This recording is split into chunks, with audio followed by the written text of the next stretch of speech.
Yeah, good evening, everyone. Switch on your cams. Let's start off. This was the last homework question that I gave you, and I'm pretty sure everyone forgot. So let's try this thing. You have 2-3 minutes. Someone did try. Others, cams on.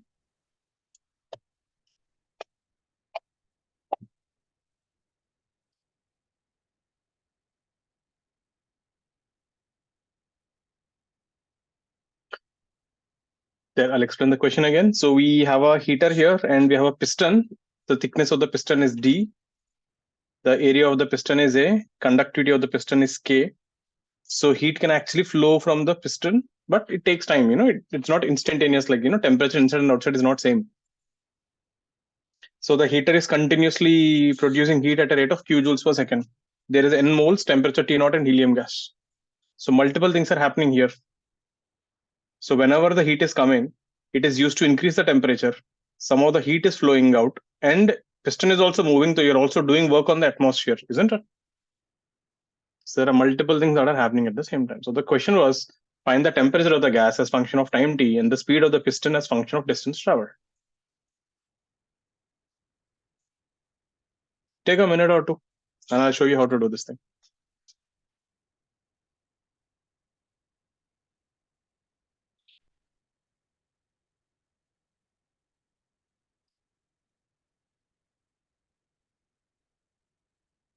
Others need to keep your cams on, or else you remove from the classroom.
How do we proceed?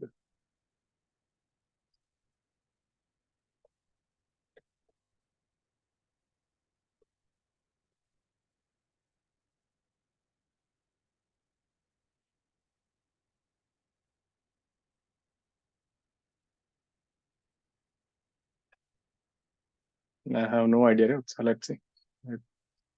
This question, I always write the equations and leave. I don't simplify. Let's see how to do this thing. So let's see what are all the things that are happening here.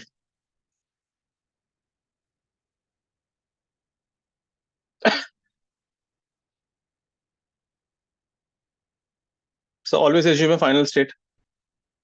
I think I forgot to give you something. This information I need. Initially, the length is L. You need initial volume.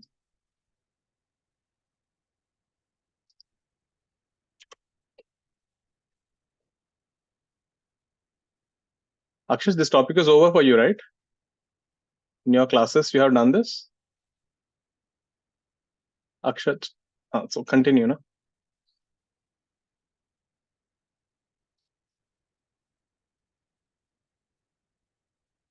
So initially the piston was L. This was X. So let the piston has moved by distance X. So if you didn't use L, I think you must have got it wrong then. Sir, but Now, L or X वाला चीज तो like part 2 के लिए use होगा ना, part 1 के लिए do we need it? I mean, maybe पता नहीं, देखते हैं. PDV की जगह I just wrote NRDT. Okay, maybe. Let's see. Now, in time dt, so this is a situation at time t. In time dt, what is the heat given? In time dt, let piston move dx.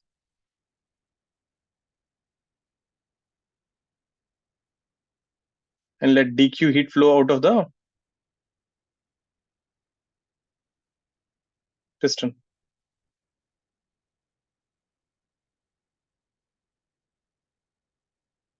Now see, the heat given is equal to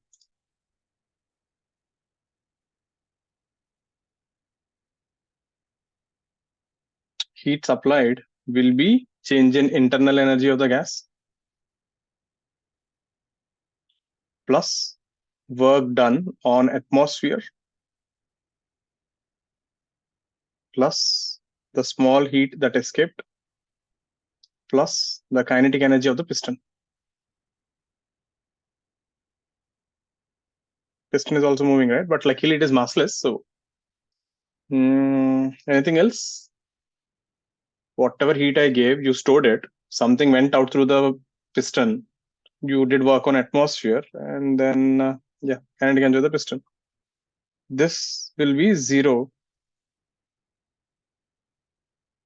since piston is massless. Half mv square m is 0. That is very important actually. When I gave this question for the first time, we thought piston had mass and we tried to solve. We couldn't solve. It became very complex. When piston was massless, life was a little easy. So in time dt, how much heat did you supply? Q into dt. In time dt, what is the change in delta U? NCV delta T. What is work done by atmosphere? P naught into A into dx. What is the heat escaped? dq. That we can write from conduction. dq by dt. also And बोल रहा था कि that delta T will be dt ना which one? NCV वाला. What dt है वो? We'll write it down. Okay.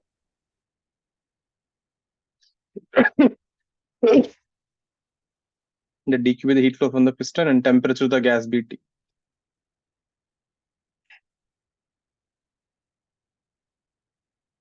Yeah, this is dt. So this guy will be K, area, width is D, and the temperature difference is T minus outside temperature T naught. So dq escape will be Ka by D T minus T naught into dt. There. So let's substitute that here. So Q dt and Cv dt. I know n ka value, Cv ka value also I can find. P naught A dx. It's a work done atmosphere, na? You could also write this as nr dt. P naught dv, na? That can be also written as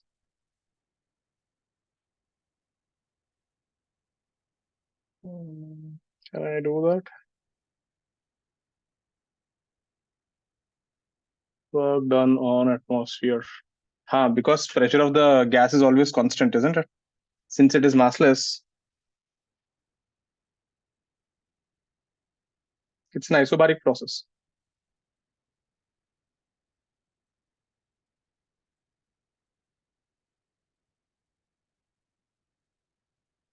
Therefore, the work done can be written as nr dt.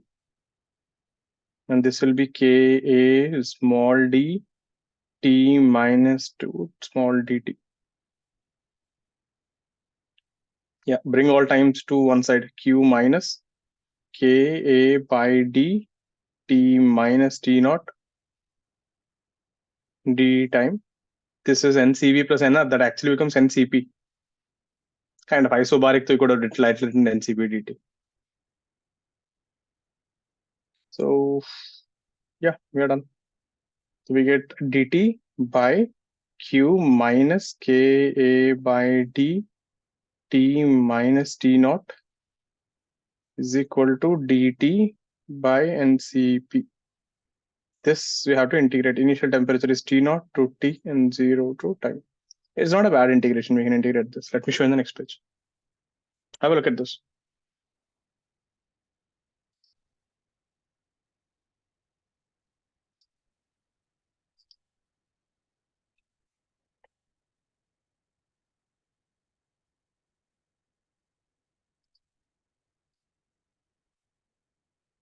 Please ask me any step that you not clear.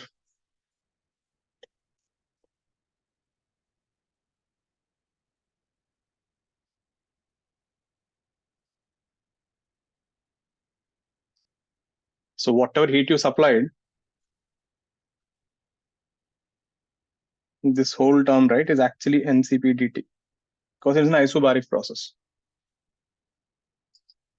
If it clicks, so great, but sometimes it doesn't click, meaning for me, it doesn't click. I always try to make it, as simple as possible. Where is this energy going? It is going to change the temperature. It is going through the piston. It is used to compress the atmosphere. It is going to the kinetic energy. इसमें L का जरूरत नहीं है ना रे? You didn't need L here. Please check the steps. Then how do we integrate this?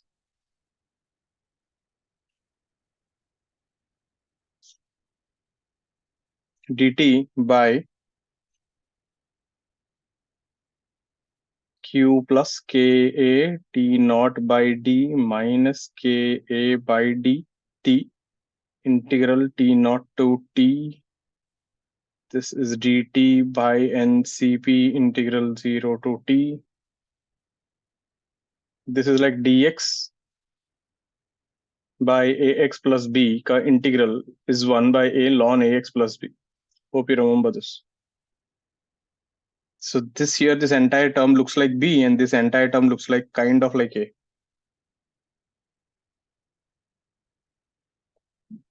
So I can write this thing like a b a t plus b integral t naught to t, where small a ka value is minus ka by d, and b ka value is q plus ka t naught by d. This guy will be t by ncp. This would be 1 by a ln at plus p. When you substitute t naught, you'll get at naught plus p is equal to t by ncp. You will get an exponential value here. So यहाँ से t आ जाएगा. I will leave it to you there. Same thing, right? Sir, you got the same thing, right? Yeah. Sorry. Please check the steps. Meaning, once you got till here, physics is over. The moment you write this equation, physics is done. After that, it's just max. It looks scary because there are a lot of variables, but it is really not that tough to solve. That's what I keep telling you. If you can always figure out what is your final situation, you will start getting ideas.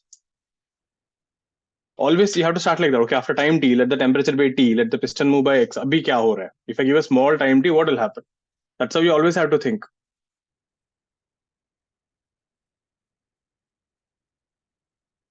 Please check. Question is still not over. What about the velocity of the piston as function of x? How do we do that? Find the velocity of the piston as function of x.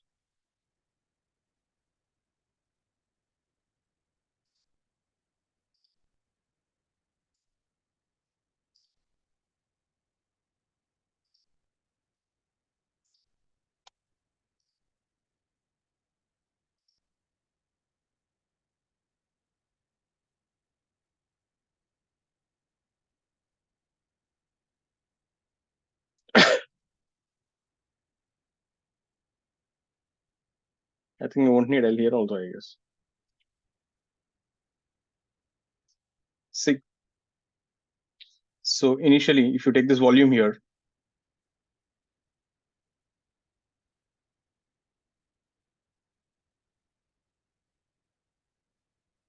so the pressure of the gas inside is always P naught. So P naught into A into L plus X is equal to nRT. I know P naught, I know A, I know N, I know R, I know everything. Differentiate on both sides.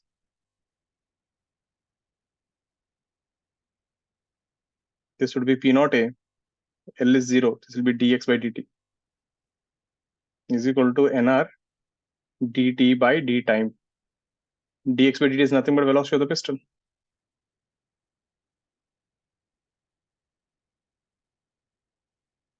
So velocity of the piston is nR by P naught A. This is dt by dt. Now there's no need to solve for that because you already have dt by dt here. From this equation, dt by dt is q minus KAD t minus t naught by ncp. You can take this and substitute there. Isn't it? And already temperature is function of time t. So you can take this and substitute there. Yeah. equations are bad, but you would have got it. Temperature is function of time to differentiate and put it, they'll get the answer. Nowhere you need a del actually.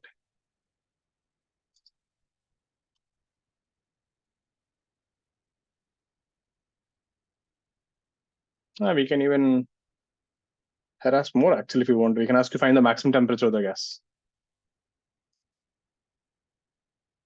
I can ask to find the maximum volume of the gas. And we can keep putting more questions into this. Because think about it, as the temperature increases, increasing, at one point, whatever is produced will go out. No? You will reach a kind of a steady state. That will be a maximum temperature. Clear with this velocity? Let's see one more.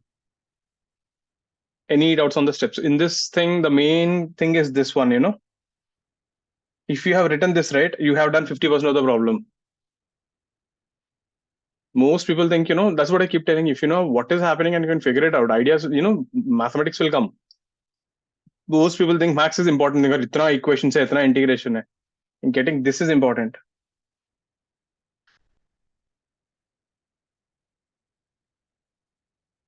Aryan, clear with this? Can I turn the page? Any doubts on this thing? It's a good one. This will be a proper advanced paragraph question.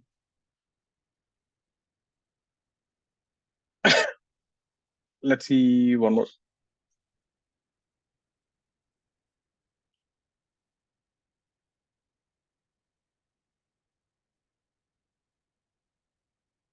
We have a liquid here.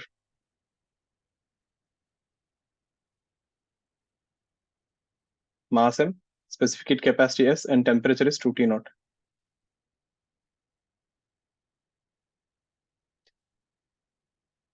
You connected a rod here, length L, K, and A, and this end, the temperature is T naught. So this is maintained constant.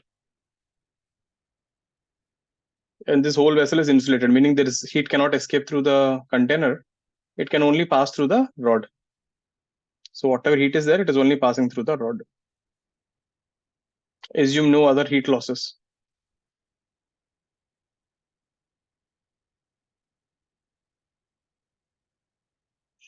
So because the liquid has more temperature than this T naught, heat will keep flowing out. So what will happen? Liquid temperature will keep decreasing. So this is initially a time T is 0. So a liquid in an insulated vessel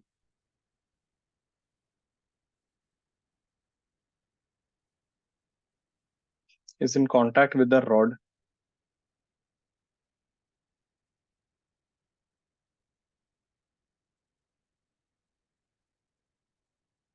whose one end is maintained at T naught.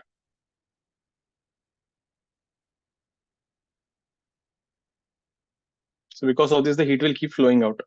Find the temperature of the liquid as function of time T.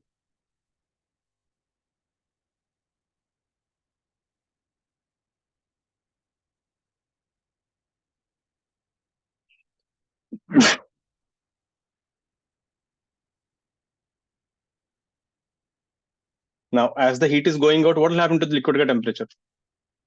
It decreases. If the temperature of the liquid decreases, means less heat will flow. If less heat will flow, even less temperature will decrease. The function is killing itself. Now, if this question comes in the exam, can someone tell me how to guess this? If you give me a question like this, and if you ask me temperature as function of time T, the first thing I will do is I'll try to guess. And if it's a mains exam, maximum you will be able to get the answer. Advanced में फिर भी थोड़ा fight मारना पड़ेगा, but paper like mains or something bit, so you'll be able to guess the question. Can someone tell me what should I do to guess? There are 4 options. Whatever is the options, I'm not giving the options. What should I see? What should I do with the options to figure out? Like, yeah, boss. See, I'll tell you one more thing again. Guessing right requires more knowledge. Second thing, whenever you're guessing right, you're not trying to find the right answer. Remember that. In guessing, you're trying to find the wrong answers. If you can eliminate 3 wrong answers, the 4th one is obviously right. That is a logic there. What should I do? How should I guess this? Any ideas?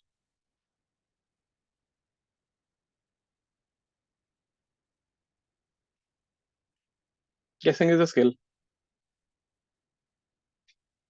Anyone? Anything? How should I guess from the options?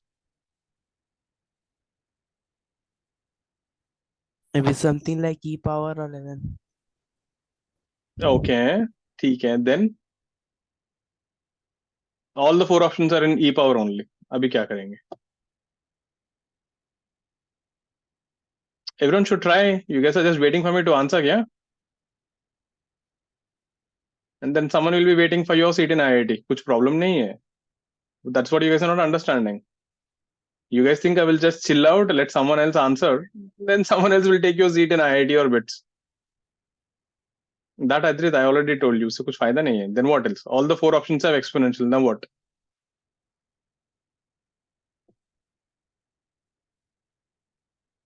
Anyone? Lakshika, what do you think? How to guess? Anusha? Utsa, how to guess? अरे God, simple रे. If I put T0 in the option, answer क्या आना चाहिए?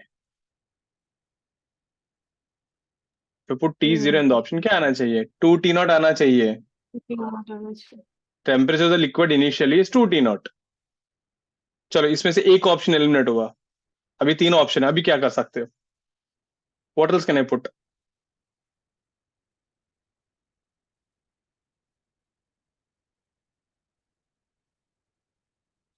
T infinity में answer कितना होना चाहिए? नहीं, T naught. After a long time, what will happen? Temperature of this thing and this thing will become same ना? Heat will stop flowing. Zero नहीं है. Are you getting it? If I put T0, initial temperature is 2T naught. Final temperature is what? T naught, right? Final temperature zero नहीं है. So if I put T infinity in the options, I should get T naught. You'll be able to minimum eliminate two options. You're lucky three options will go off. And third, one more thing, you'll always get e power minus something. You'll never get e power plus something. Now let's see how to solve this. Get it? If you give me a question, first thing I will try to guess always. And if I can't guess in 15 seconds, I'll start solving. That was always my logic. Question has all numbers, so there is no point in guessing. But someone asked me, find something as function of position, find something as function of time, variables. That's that's why I love variables.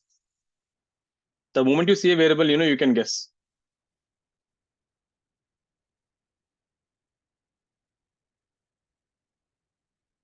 How do we do this?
How do you start? Always the same thing. Assume after time t, temperature is T.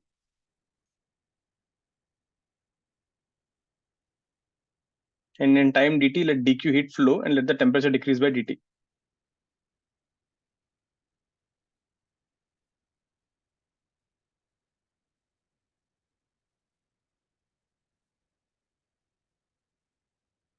M, S, and temperature is T, and this is T naught. Let dq heat flow outside. So this is after time t scenario.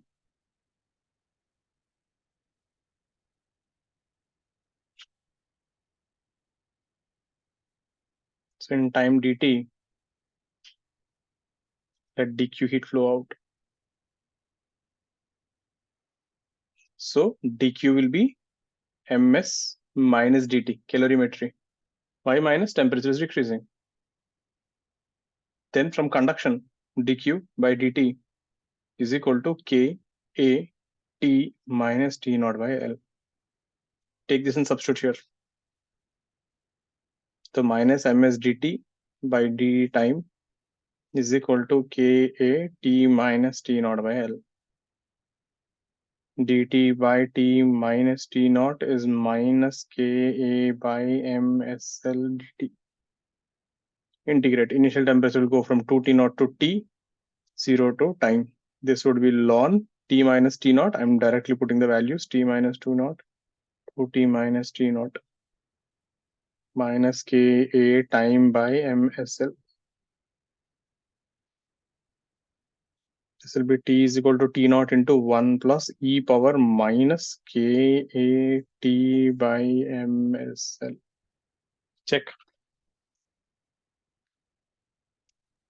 I just forgot that minus sign. More important. Now see, I'll tell you one more thing. ये बहुत बार होता है मेरे साथ भी. When you forget a minus sign, you'll get a plus. In physics, you will never get e power plus. Simple reason. When you talk about physics, you're talking about real life things.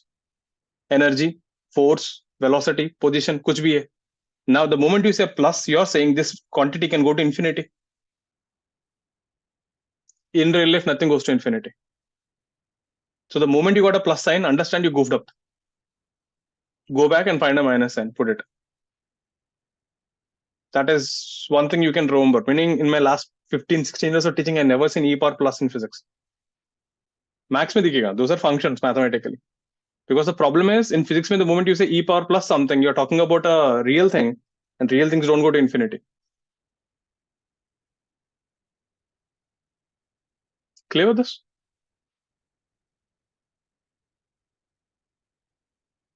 Check it out. It looks dangerous and tough, but if you see, I just finished it in 4 or 5 steps. We wrote only 2 equations, one from calorimetry. This came from calorimetry.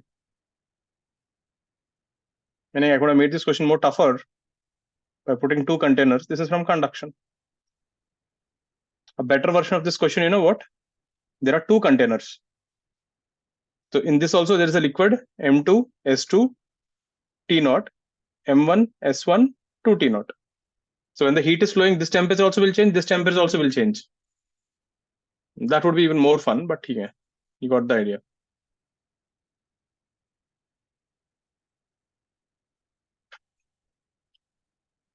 Any doubts on this? Next one. Anika, Ali, clear with this? Maulika? Clear, na? Akshit, got this? Adrit, Swastika? Next one. Turn in the page.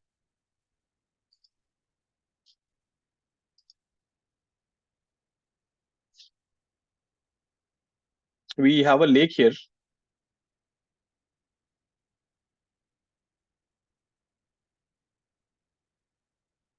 Density of water is rho. K is the... So what happened, right? Suddenly the temperature outside became minus 10 degrees.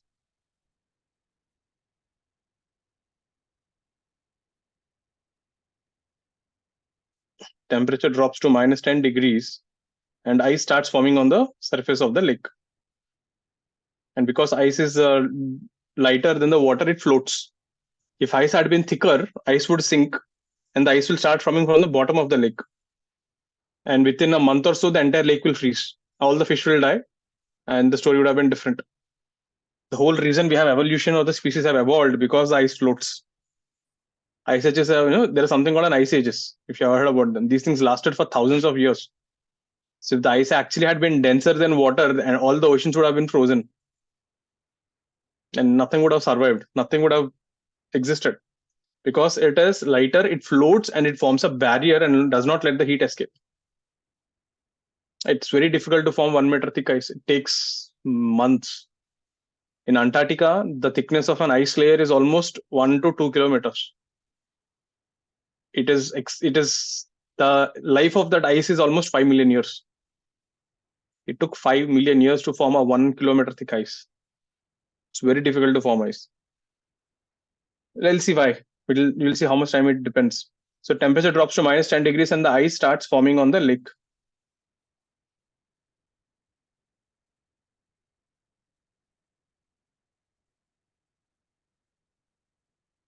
So meaning the scenario would have looked like this. So we are having an ice slab.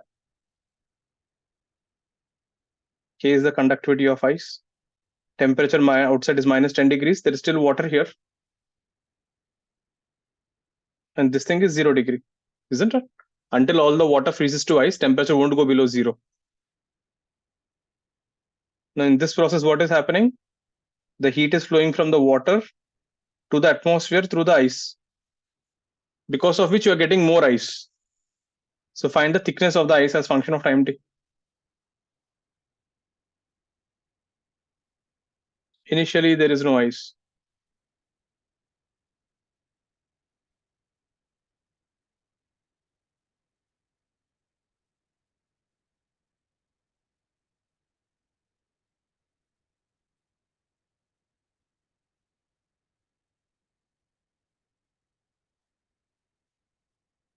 Conductivity of ice is K, rho of the water, latent heat of fusion is LF.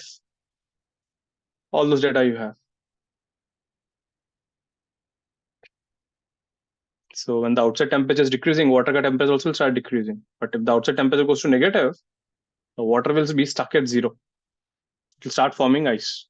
So as the ice thickness is becoming bigger and bigger, ice is actually a bad conductor. It does not let the heat flow outside that easily. So it becomes more difficult for ice to form. So this is what actually happens in winters, especially in the northern side countries or very cold countries. The rivers will freeze. Maybe they'll form something like 10, 20 centimeters thick ice. By the time, winter comes, summer comes off, ice melts, and again everything is back to normal. The fish are fine at the bottom of the lake. But actually something more interesting happens. We will discuss that. But let's assume this is the case. Try everyone, you got 2 minutes. A simple mains question will be like this. Find the ratio of time to form first 1 meter thickness of ice and second 1 meter thickness of ice. That would be a proper mains level question. If the first 1 meter takes 1 hour, the second 1 meter, 1 to 2 meter will take how much time?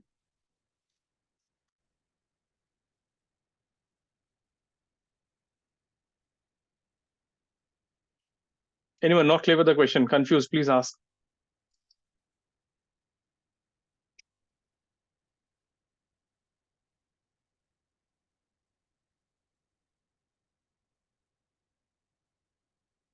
We'll be wrapping up this chapter next class, maybe in the first half, and we'll start with fluid mechanics.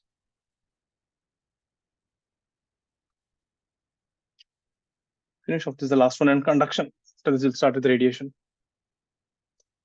In convection, they did remove from the portion, but again, we will do 1 or 2 problems just in case.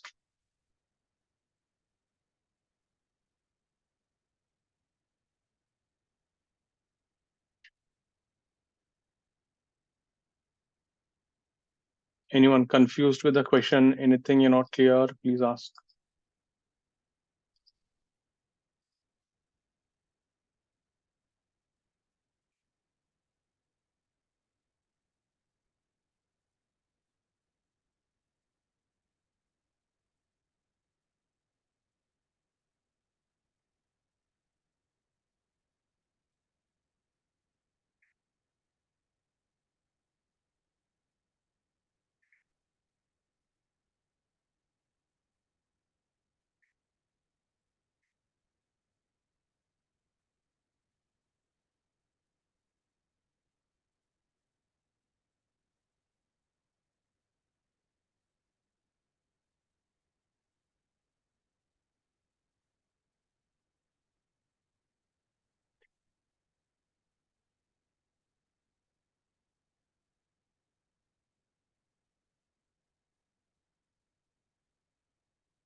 Sir इसमें ये नहीं चाहिए होगा नहीं, cancel हो जाएगा.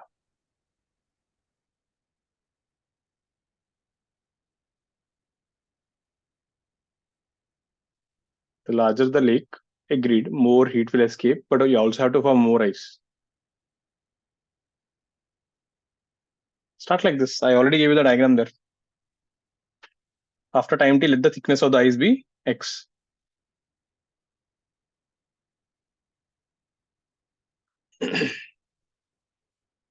Whenever you have to integrate, remember, always you have to start from an intermediate stage after time t, after some time, after some position. And let's say it forms a thin layer of ice, dx. Because heat is flowing out. So let dq heat flow from water to ice, water to atmosphere through the ice.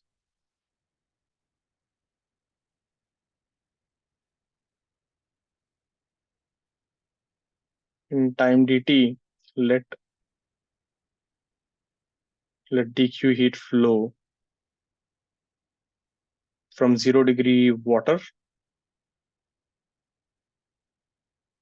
to minus 10 degree atmosphere through ice.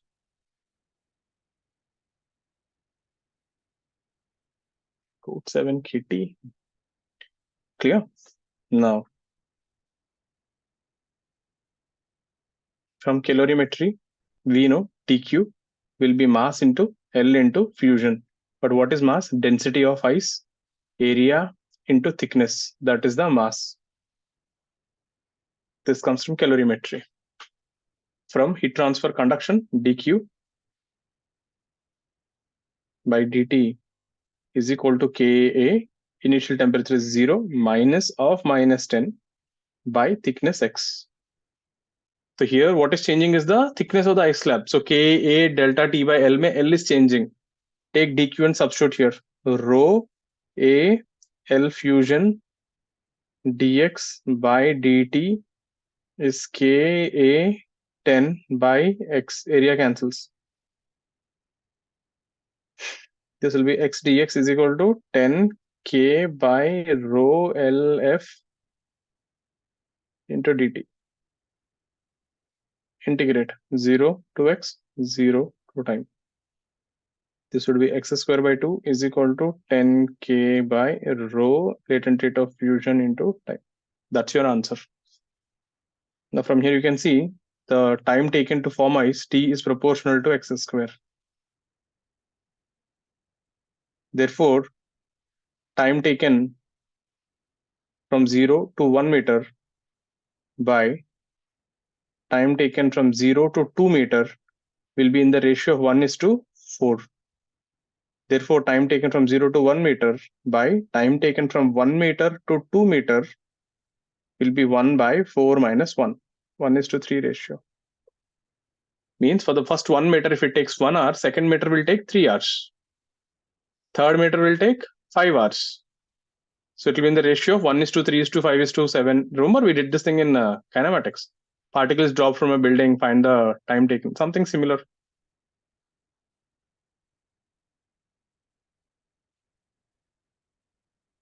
This is the time taken from 0 to 2 meters ice. 0 to 2 meters. This is time taken from 1 meter to 2 meter. So you have to subtract.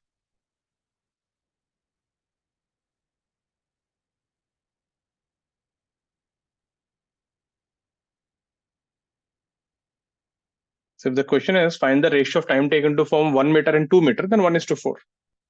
But if the question is find the ratio of time taken first meter, second meter, question is different. Please check.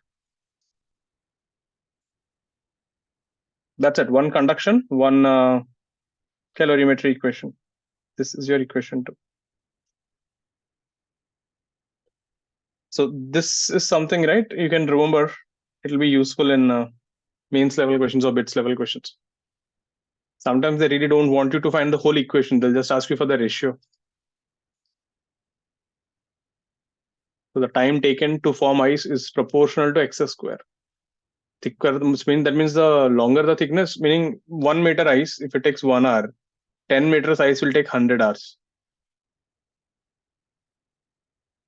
1 kilometer ice will take, 100 meters ice will take 10,000 hours. 1 kilometer ice will take 10 power 3, 10 power 6, 10 lakh hours. It goes pretty big. But even before forming so much ice, something else happens. Let's see what actually happens in real life.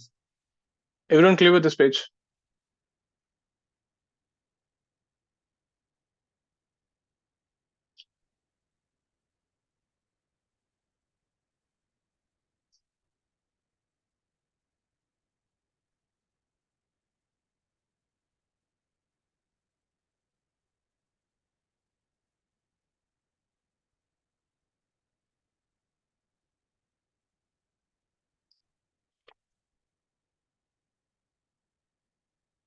Now, tell me one thing.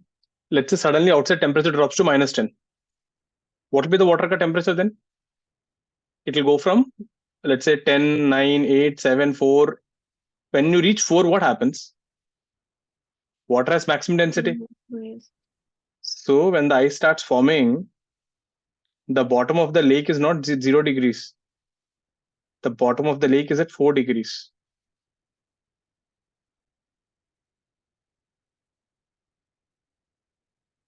Water at the bottom of the lake is at 4 degrees.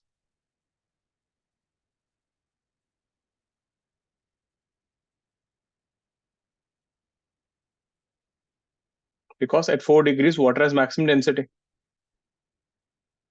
So 4-degree water will start sinking.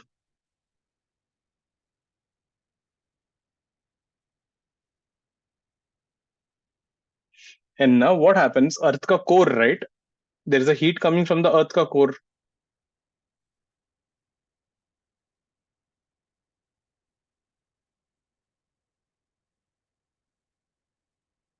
This maintains that 4 degrees. So this will result in, maintaining a kind of equilibrium. So what happens now? If this was X, the ice, this would be D minus X. So this is what is happening. Let's say outside is minus 10 degrees. This point is 0 degrees because it is an ice. And this point is 4 degrees. So heat is flowing from here to here. And this heat is flowing from here to here. So in steady state, what happens? Whatever heat is coming from the base to the ice will be equal to the heat going from ice to the atmosphere. At this point, the thickness of the ice slab becomes constant. Ice won't increase anymore. This is the reason why ice slabs actually don't keep on growing forever.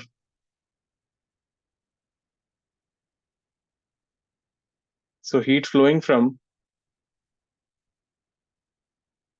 bottom of the lake to ice will be equal to the heat flowing from ice to atmosphere. We have to use the conduction 2 times. So K of water, area, temperature changes 4 degrees minus 0 degrees by D minus X is equal to K ice area, temperature is 0 minus of minus 10 by X. So all this will get X ka value. This is what actually happens in real life. There is an equilibrium. If the ice tries to form more, it gets closer to the base, so there's more heat coming in, it will melt. So this is what actually keeps oceans from freezing during ice ages. Even if you have an ice age for 2 to 3 lakh years, the entire ocean doesn't freeze.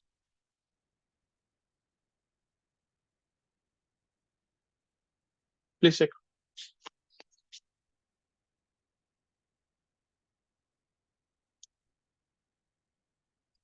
So the previous question, right? We assumed everything is at 0, but this is what actually happens in real life.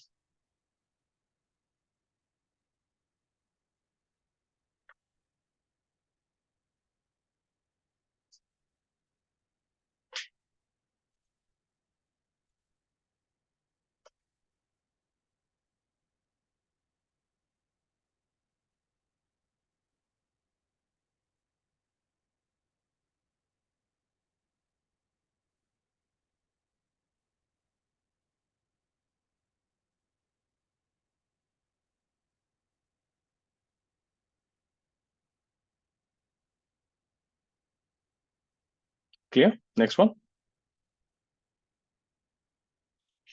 We don't know, Adrit. If you know what kind of questions come in advance, I will teach you that only. Na? Life would have been so easy, right?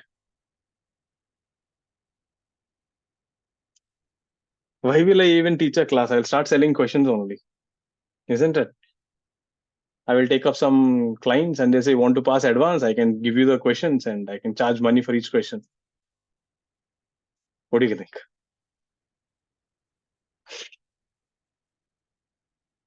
The better thing would be, sir, can you see future? That would have been a better question. Then I could have seen the future of advanced questions, right? And could have helped you guys out. And you guys won't be satisfied with that. Then you'll ask me, sir, what job will I do in the future? Then I'll become an astrologer. Na physics class क्यों सिखाऊंगा? Let's see next one. We don't know what questions will come. That is the reason we are doing everything. Next thing, radiation. So that's about conduction.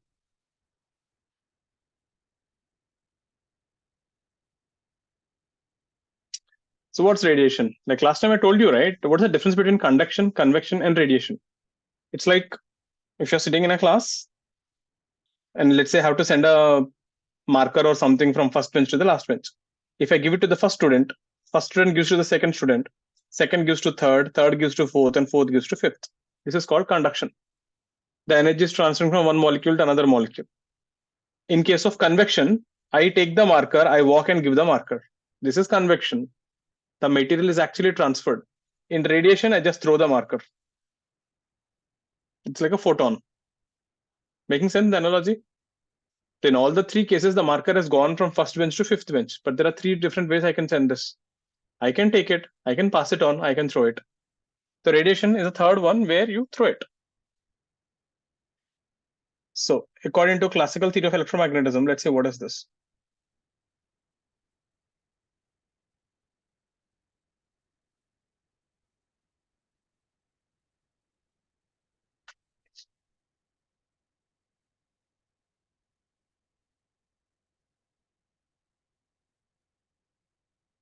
An accelerating charged particle emits photons. Do you guys remember where you heard this first time? Atomic structure. Atomic structure. Rutherford ka drawback. In that, the drawback says an accelerating charged particle emits photons, and when electrons are going in a circle, there's a centripetal acceleration. So they should emit photons and eventually they should collapse into the nucleus, and therefore the nucleus is unstable. Then Bohr comes and says, no, there are some special orbitals. In that, if you go, there is no issue. Right? This thing has a name called breaking radiation. The actual name is Bremsstrahlung radiation. It's called, it's a German name. But we'll simply call it breaking radiation. Now, why this happens, we don't know. That's the first thing you need to understand. See, we know how things work, but we don't know why they work. Okay, science, that's the biggest problem. The moment you go keep poking why, you'll get stuck at some point. Now, when you take any body,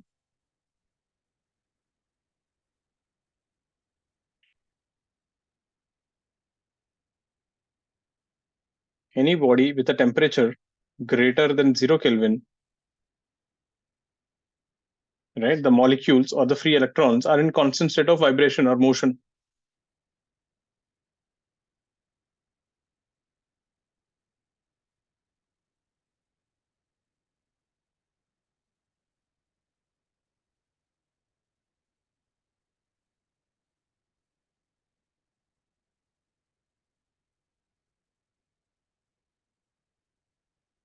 How do I know that? Remember, kinetic energy is 3/2 kT. So if you have temperature, you have kinetic energy. Means you are moving. So when they vibrate or collide, what will happen? The velocities change.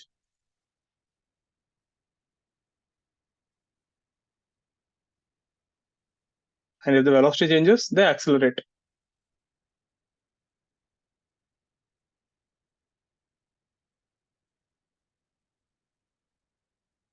And therefore, photons are emitted. And just now we said, if you accelerate, you're going to emit photons. So this is what actually happens in anything. So in any body, right, it has some temperature, the molecules are vibrating, and in this process, they keep on emitting photons. So this process of emission of photons is called radiation. So this is what happens at a molecular level. The only thing in this is, why will a accelerating charge particle emit photon? That we don't have an answer. But if you accept that fact, then it makes sense like why radiation is coming. That means if a body with temperature even minus 200 degrees will emit radiation,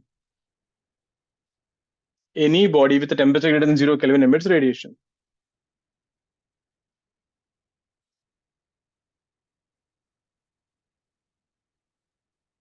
So in radiation, there is no transfer of matter, and you don't need material to propagate.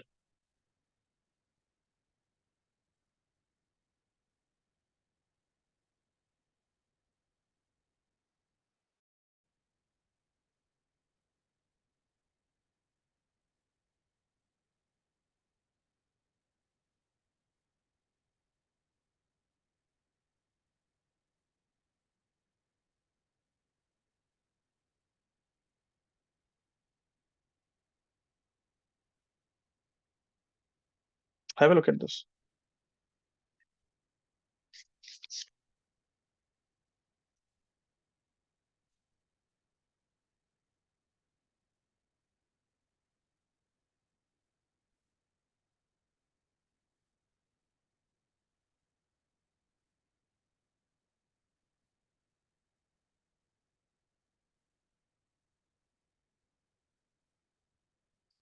Any doubts on this? Clear, na? Next thing. Coefficient of absorption.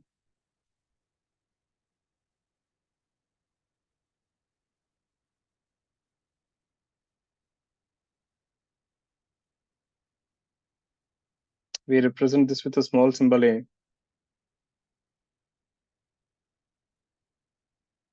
So A is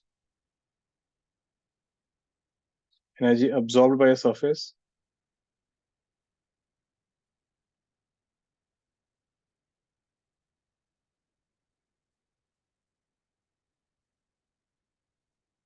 by energy incident on the surface. So it's a ratio of how much do you absorb versus how much do I give you. So if I give you 100 and if you absorb 50, your Eka value is half. So we define something called a black body.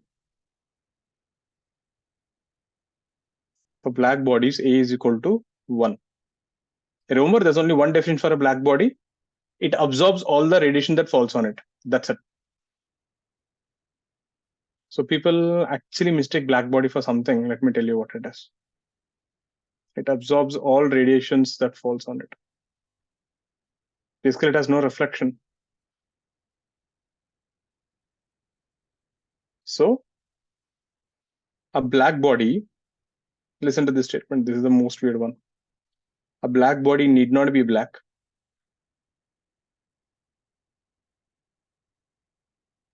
And it need not be a body. Right? So I know the definition looks that way. We'll see why. Example, sun is close to a black body. Whenever I say black body, people think about a black hole. Remember, what did I say? Anything that falls on it should get absorbed. Sun, right? Any radiation that falls on the sun will get absorbed. I never said you can't emit your own light. Are you getting the difference? Whatever I give you should take. I never said you can't emit your own light. Sun has its own emission due to its own energy. It is not reflecting like moon.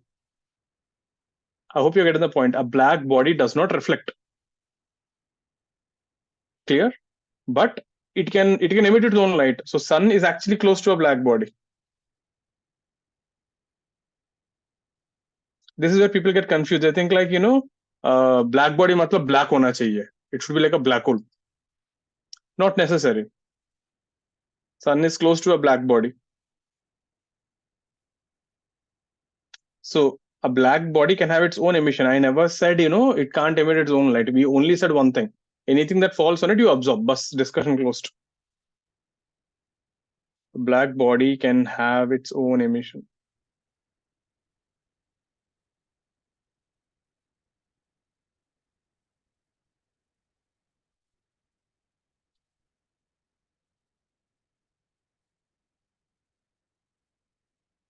Have a look at this.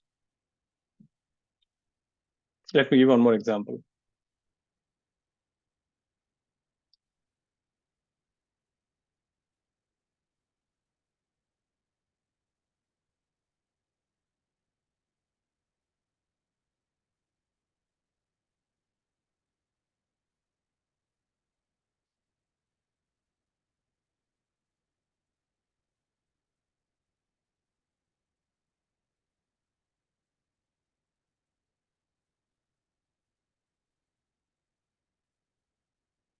Clear?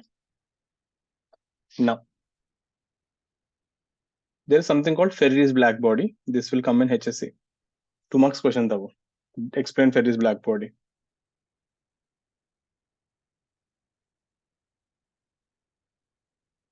Ferri's black body is nothing but a double-shelled hollow shell.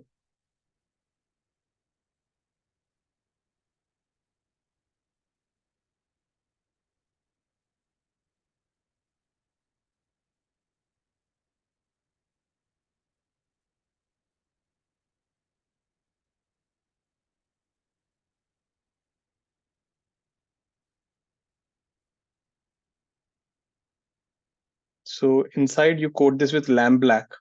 So whenever you burn some, lamp and all, you get the black soot. It's actually a very good absorber. So you coat this with lamp black.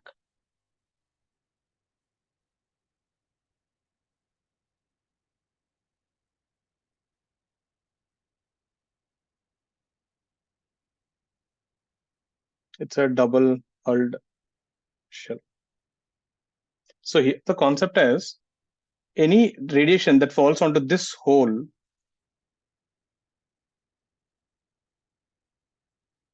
it will go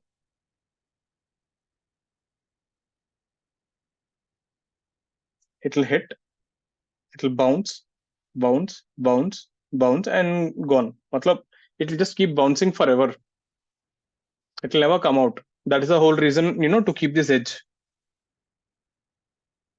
So the light ray will just keep bouncing forever inside, doesn't come out. So here, what is a black body? The hole behaves like a black body, na? Anything that falls on the hole will never come back. Everything gets absorbed by the hole. So the hole behaves like the black body, not the entire structure. That's why I said a black body need not be black and need not be a body. Any radiation that falls on the hole is absorbed. So it behaves like a black body. So you have to draw this diagram and write all this story for 2 marks in HSA. But anyways, so that is an example for sun is a black body. It is not black. Ferri's black body is not a body only. That hole is not a body. So black body need not be black and need not be a body. So what is that edge made of? This thing, some reflecting material. Point kya hai na? If you don't keep that, it will hit and come back, na God. You just don't want it to go along the normal.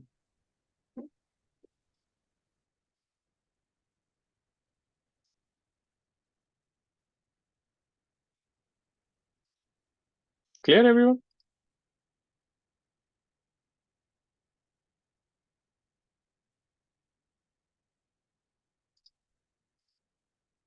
Next thing.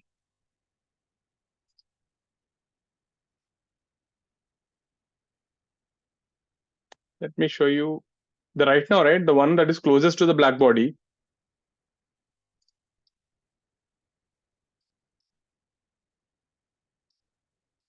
Something called Venta black. Ever heard about it?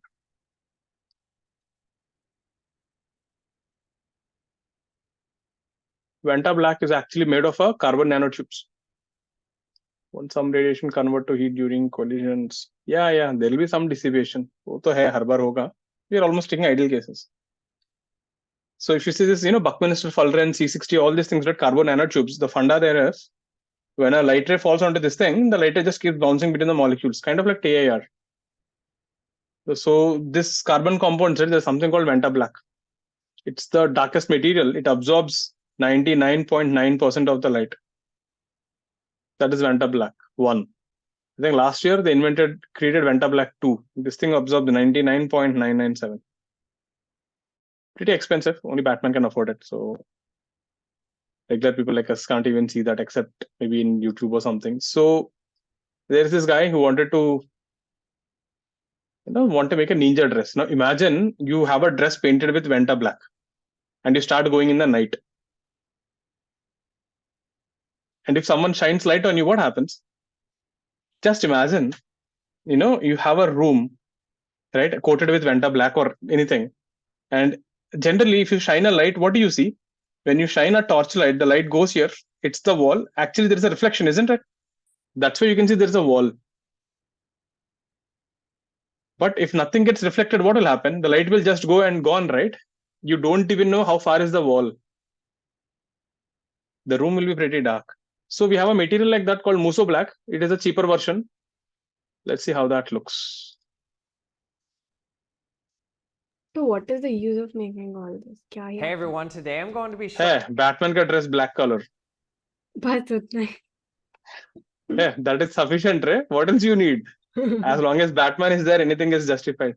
No, ऐसा नहीं है. Black materials right now absorb something. If it is absorbing everything, means what? Where will all that energy go? It gets heated up. Hmm. You can actually convert that into pure energy, in terms of heat, or you can actually use in defense services also. To do camouflage. Your radars will stop working, right? How does a radar work? You send a signal that hits the plane and comes back, and that's how there's a plane. What if your enemy plane has a coated with this kind of coating, and which is actually done? So the plane is flying in your skies and you can't detect it. You can use it in spy planes. See, Utsa, kaisa hai na? You don't think like this. There is something, I will make it so that most inventions are done and then they find a use. Okay. Not It the is not the other way around. Oh, okay. Initially, when planes were invented in 1914, no one gave a damn about them. No one cared about them. These people went to everywhere, every investor and everyone said, yeah, planes are dangerous to fly. Right? God, if God wanted humans to fly, he would have given us wings. This was the statement Wright brothers heard from everyone. And then who gave them funding? These people went to military and they said, sir, we can use these planes to fly over the enemy and see what they're doing. The general said, interesting. Tell me how much money you need. So if you see all technologies, right, humans advance in technology whenever there is a war. Today, whatever technologies we are using, all these technologies' foundations were laid in World War II. Lasers, computers, communication, anything you talk about it. Because during a war, people don't care about money. They'll give how much ever money you want. They just want you to make a very good weapon. After the war gets over, because the weapons are not needed, but technology is still there, people will find practical uses for it. I'm sure the guy who made the first time, right, communication or something, or cell phones, he didn't expect people to take photos with dog filters and everything and put it in Instagram. That is not the purpose of these bloody smartphones, right? Yeah. The guy who made it must have had much higher purpose. Maybe it is for military communications or for something. Or maybe he was inspired, son couldn't talk to his mother and couldn't hear the last words. Maybe that was the inspiration. But right now we use it for all shit things. So that's all life showing you is. the new world's blackest paint called Muso Black. We used to have one professor in IIT, civil engineering. This guy, he used to do something like this only. He used to create any kind of concrete. He used to have a big mixer in his lab. उसको जो लगता है ना सब डाल देता था उसमें. One day he kept rubber, one day he kept pencil, कुछ भी बना देता था. And after that, whatever material he comes, you see what is the application. That way he invented something called a rubber concrete. This is when you use this concrete to build buildings, it actually also acts like an insulator. He patented it and he actually sold it in Europe. And then he also made something called liquid concrete. This concrete flows and then solidifies after a few minutes. Now these were like उसका concept एक ही था, कुछ तो बनाओ, उसके बाद application देखते हैं. It absorbs over 99.2% of visible light. So this thing absorbs 99.2%. Some stuff with Muso. All the instructions for how to So this use guy the is paint. painting an apple. Ooh, now that is cool. That is so cool. Initially there's a reflection, it is glossy. Okay. See. Now you Once can it still dries, see you the can see. contours of it pretty well because it's still wet. So it's glossy a little bit, but let's see what it looks like when it dries. Okay, here we go. Here's an apple painted with Muso Black. This is amazing. Can you see? It just feels like there is flat. You can't see thickness. You can't see anything. Look how It just looks it flat. just disappears. You can't even tell what I'm holding. You can't see any contours of it whatsoever. So cool.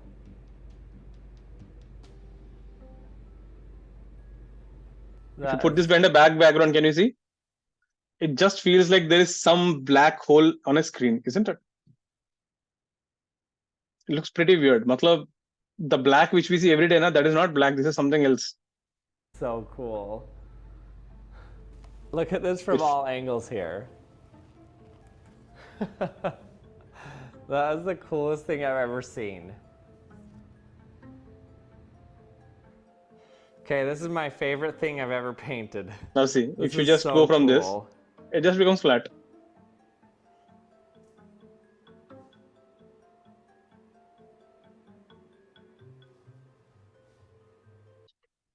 Can you see? There is no depth perception. You can't see depth. You can't see width. Kuch bhi nahi. It just looks like there is a black done. That's it. Flat surface, isn't it? This is what happens. This thing is absorbing 99.2%. Sponsored or anything, they did on with a black or a few rarity. Black surface with my eyes, the Muso Blessy in here. Let's get painted different Then we're strips. gonna Now put see black. there. So I've just done one layer of just black paint already. What will it look like? So we can't paint the full room. It is too Okay, so I have expensive. my So this guy painted the entire box with Muso black. Now, like I said, if you paint your entire room with Muso black and if you shine light, what should happen? There'll be no reflection. Currently in your room, right? If you just switch on one light, still your room is bright. That is because of reflection between the walls. But if the entire walls are painted with Muso black and the light gets absorbed, see what happens. There'll be no reflection. You can't see the walls. A small hole. This is so weird. It looks like I'm shining this outside and that's the moon in the sky or something. It's completely black. It's reminiscent of the night sky. You can't see any You can't see the contours walls. of the box whatsoever. So cool. Okay. See, now you tell me, in a room, if I put a light like this, shouldn't you be able to see some walls? Kuch bhi nahi dekh raha hai. It just feels like, there is a star in the sky and you're just seeing the light. In your room, if you have a bulb, you can see the walls. But here, whatever light falls on the walls is getting absorbed. Nothing is coming to your eyes. That's why you can't see. The green spot is actually camera ka kuch defect hai. The camera is inside there with the light bulb. There It you looks can't like see the anything. moon out a window or something. Section, and if you haven't subscribed yet, remember to hit the subscribe. Clear? That is your Muso black. So I think this guy only, he made a ninja dress. He coated this entire dress with Muso black and he was standing on a black wall. And you can't see him, huh? And suddenly opens his eyes. Then you can see there are two eyes on the wall. So it's like a proper ninja dress. Someone wants to make a ninja dress, you can do that with Muso black. So there also, a lot of applications. You can make a ninja dress. People do crazy things, right? Next thing. But everyone got an idea about a black body? How it looks? Yeah, that is 99.2% absorption. So Vanta black is 99.9. So whenever you incident radiation on a surface,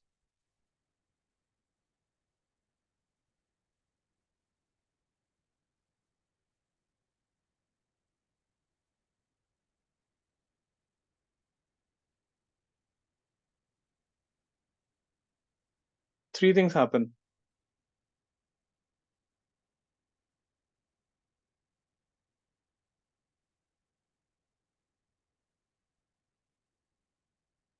If this is incident radiation, you can reflect.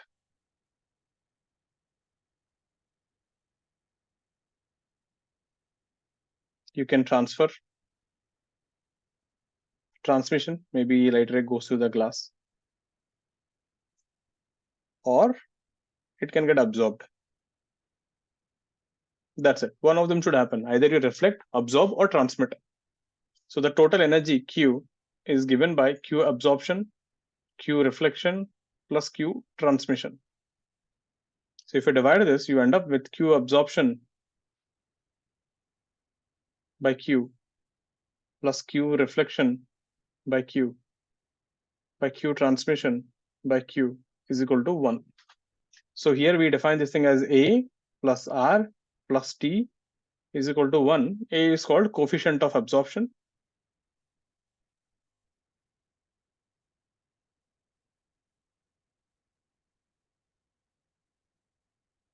So A is equal to 1 is a black body. R is coefficient of reflection. What happens if R is equal to 1? Mirrors. Meaning everything is, it's a perfect mirror. Everything reflects. What if T is equal to 1? T is coefficient of transmission. Perfect transparent body. Transparent body. Best example is the air. Right now, there is an air in front of you, but you can't see. Everything just passes through the air.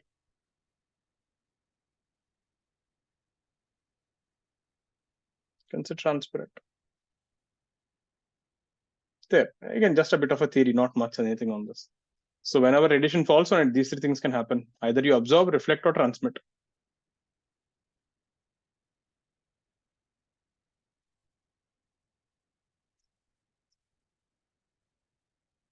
Clear? Next thing.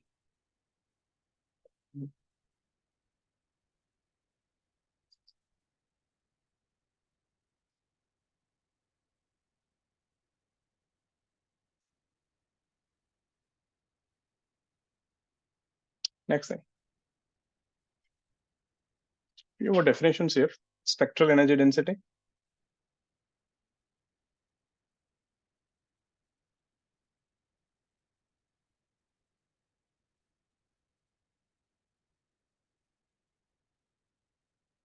E lambda. This is the amount of energy emitted per second per unit wavelength.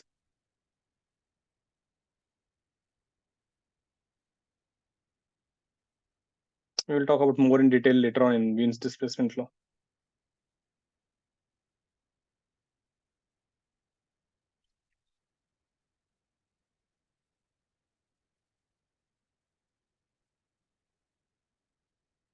Emissive power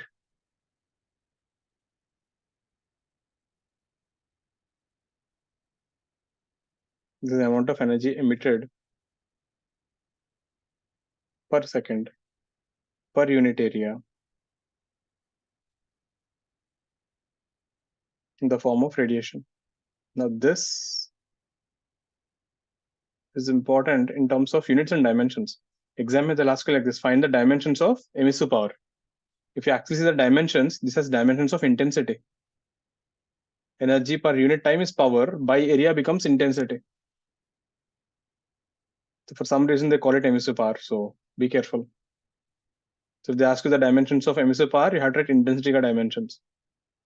Just like, what is light year ka dimensions? Light year is not year. Distance. Distance actually.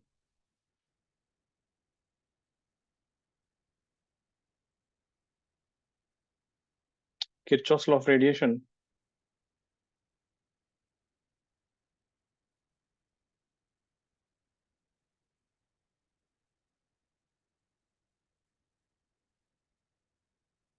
At a given temperature for all bodies,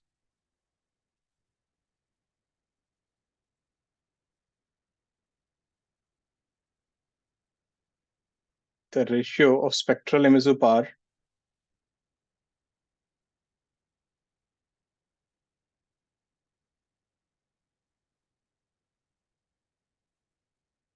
E lambda to spectral absorptive power is constant.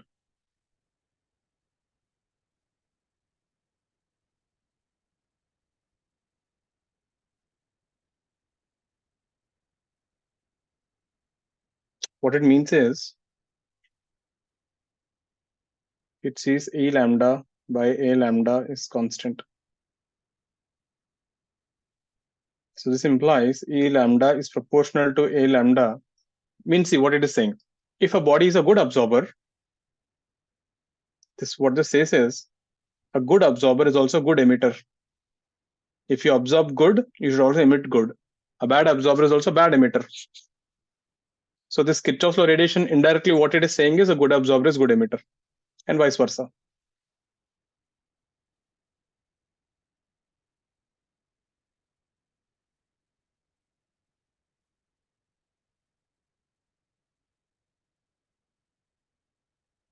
And vice versa. Bad absorber is also bad emitter.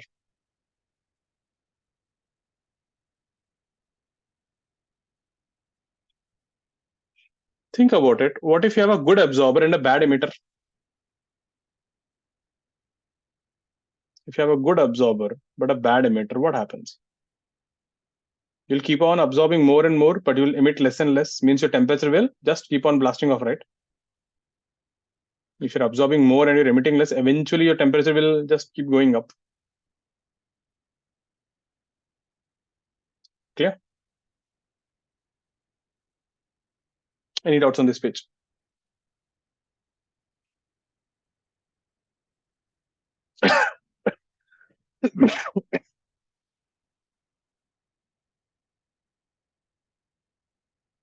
Even black bodies are good emitters, right? See, again, don't get confused. A black body does not reflect. A black body will absorb all the energy. It gets heated up. It will emit its own radiation. Most people, black body, मतलब उनको लगता है black body should not emit any light. A black body can emit light. Black body cannot reflect light. So be careful with that. Yeah, black body is a good absorber and a good emitter. That's what this statement means. So all this complex spectral, gitral, all this thing, na, it's fine if you don't understand. That is for HSC part. But the meaning is this. Clear?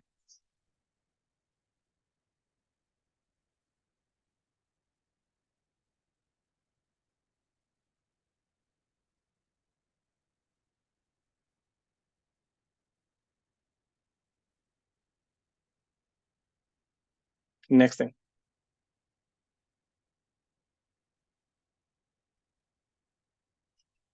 Let's see a question based on this.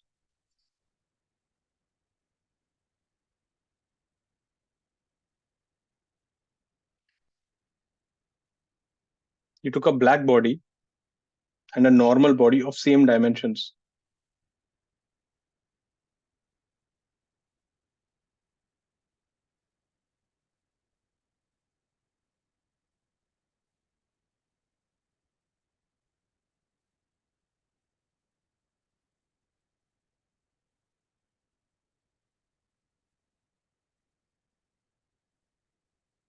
And are placed in a hot furnace.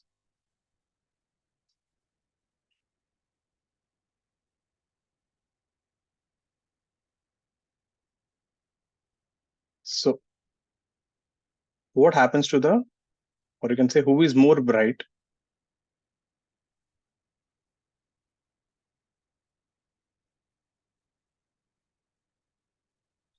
Just after few minutes, or let's say few seconds, and after a few hours. You took a black body and a normal body, kept them in a hot furnace. So after a few seconds, who is brighter? After a long time, who is brighter? Then they removed from furnace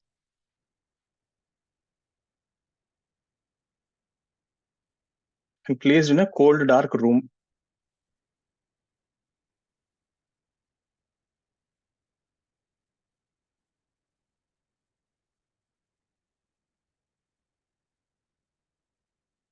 Now, who is brighter? After a few seconds and after a long time.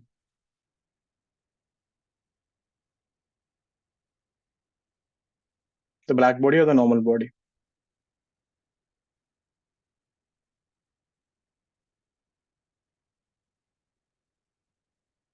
I hope you got it. There are 4 questions here.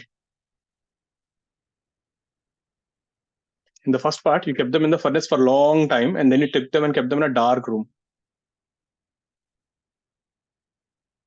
Okay.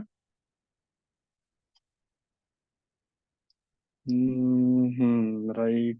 Utsaya name is. Maybe I'll just write a C and D. Wait, you guys are getting confused. Abhi batao answers.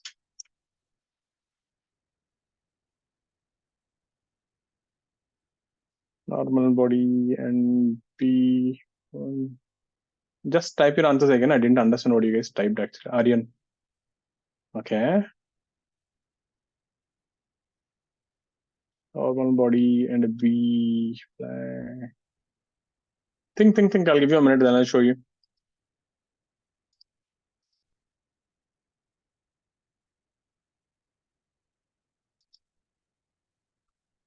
Now see, when you talk about brightness, right, it is always with respect to the surroundings. Now tell me one thing, initially, right, who is a good absorber?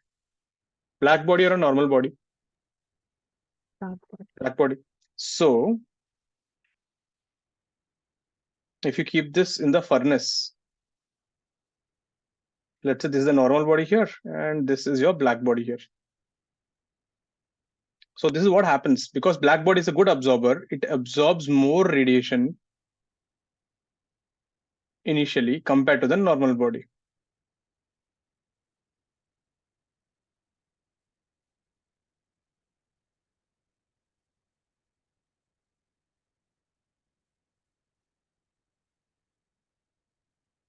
Now you tell me, if you absorb more, won't the surrounding become dim?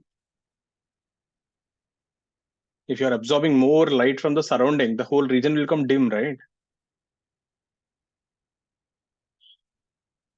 Isn't that how you measure brightness? Why can't you see all the stars in the sky? Why can't you see stars in the daytime? Because sun is more bright. When sun is not there, you start seeing sky. So the stars. Getting it? So when you say brightness, it is always with respect to the surroundings. So black body absorbs more than the normal body. Therefore, surrounding becomes dim.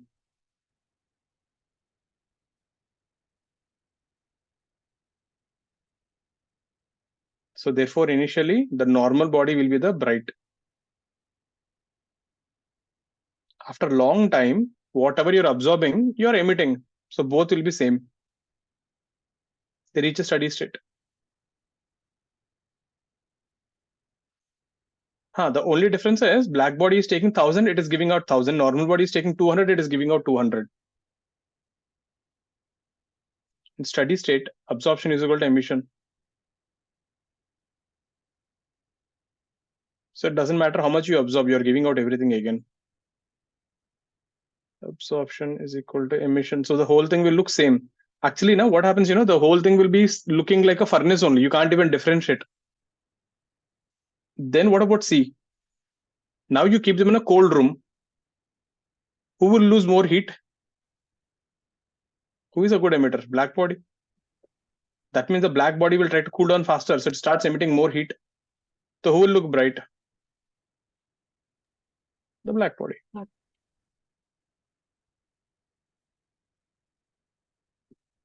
Black body is a good emitter.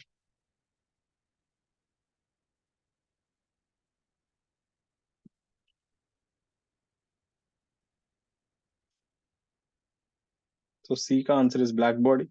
The black body will look bright. And eventually both will be same again, steady state. If you reach steady state, it doesn't matter.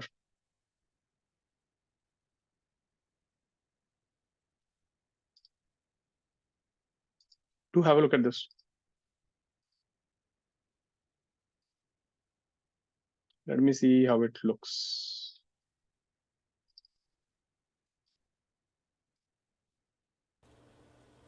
There, we don't have a furnace, but you got a heater here, which can go up to 1000 degrees. So there we have a metal ball, iron ball, and a brick. Can someone tell me in this which is closer to a black body? Brick. Brick. If you can see metal, right? Metal reflects, na gods. Metal reflects. Brick is close to a black body here. That's a 1000-degree furnace. Can you see how bright it is? So he's putting this iron ball and he keeps a brick.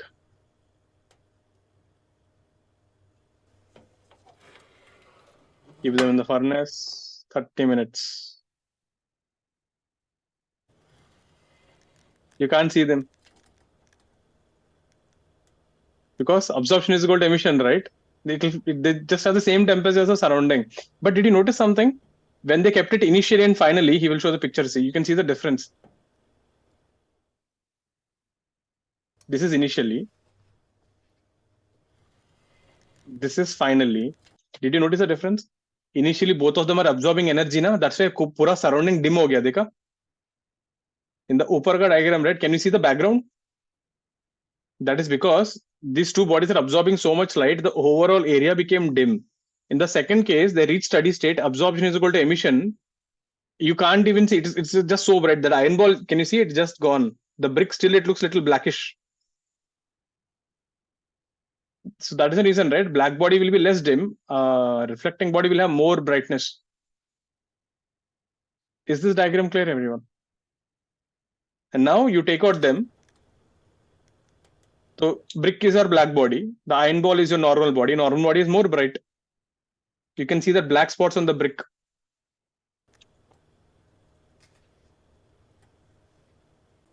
Now he took it out and kept them on a table.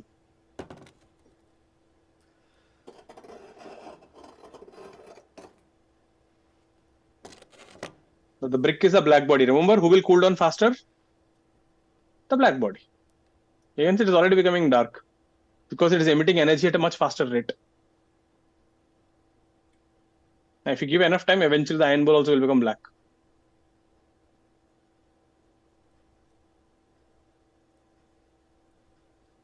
There. So the brick and the iron ball, brick is pretty close to the black body there.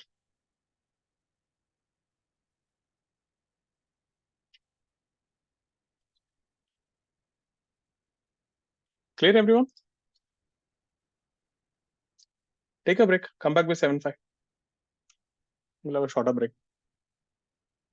Any doubts so far? Anything you want to ask, you can ask. Any doubts so far?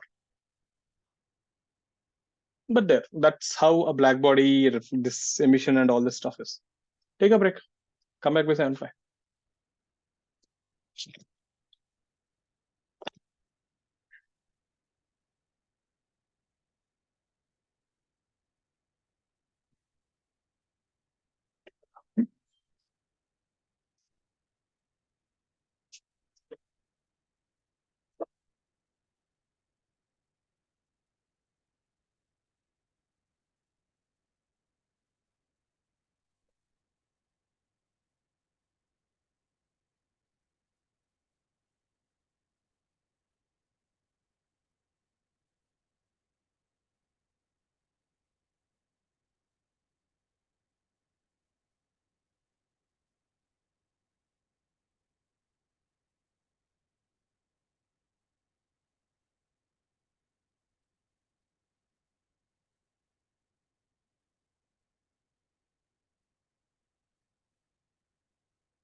Yeah.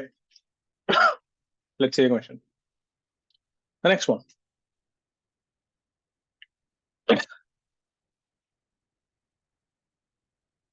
Stephen's law.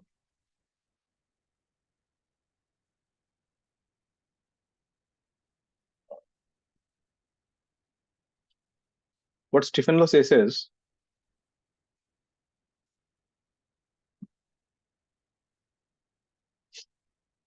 so if you have a body, the temperature TB,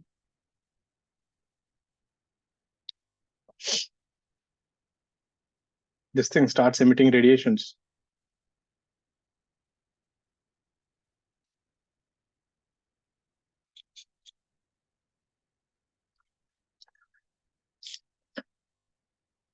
So this dq by dt is given by minus sigma A E TB power 4. So in physics, right, power 4 is pretty rare. It comes like twice or thrice. This is the first time. So this dq by dt is nothing but heat emitted per second.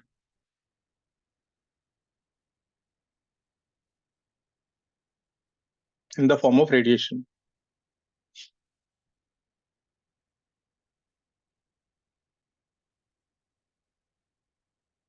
Indirectly, he's saying these all are emitted in the form of photons, visible light, infrared, ultraviolet, everything.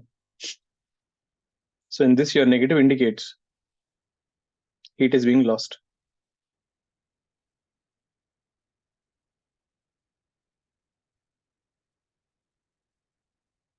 Sigma is called Stephen's constant. Others comes from, which is easy to remember actually. 5, 6, 7, 10 power minus 8.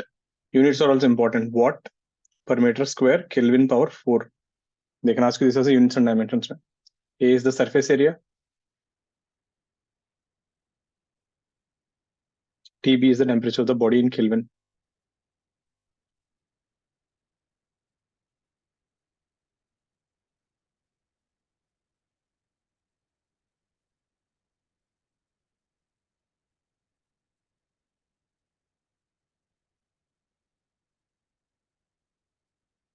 This is heat emitted per second.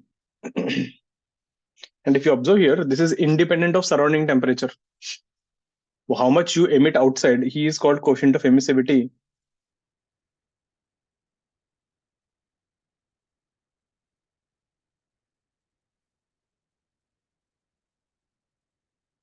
And EK value lies between 1 to 0. E is equal to 1 for black body. Means it's a perfect emitter.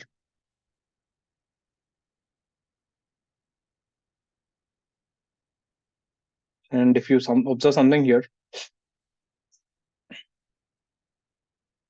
radiation emitted is independent of surrounding temperature. How much you emit will not depend on the surrounding temperature.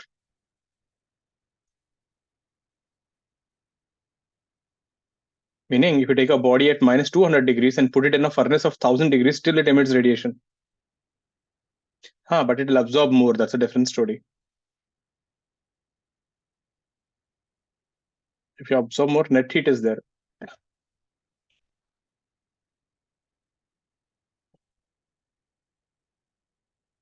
Have a look at this.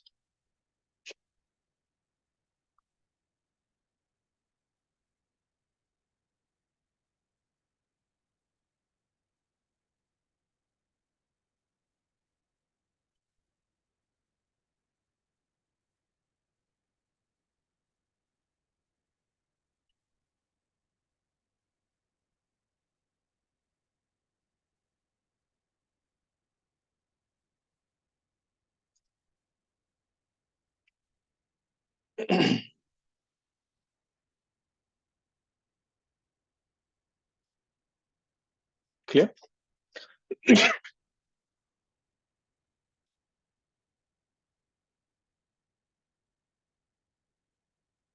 Next thing. Can I go ahead, everyone?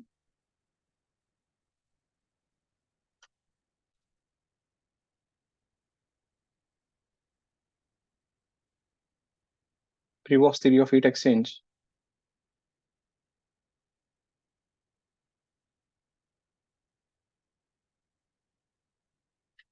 What this thing says is the reverse, basically absorption.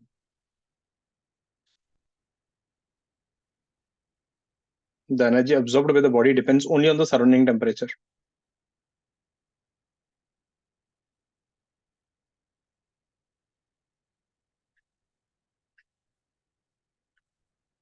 So dq by dt will be plus sigma AE Ts power 4. This is heat absorbed per second from the surrounding.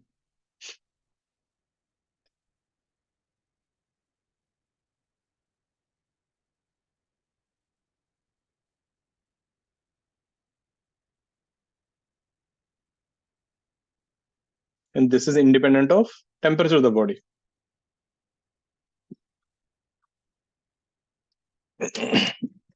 Just give me a minute.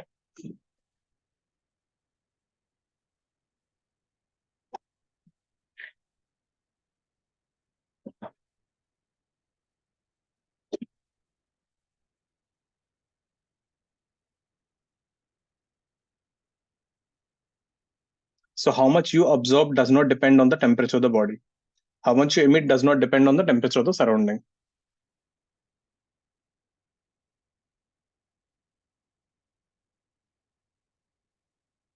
There, have a look at this.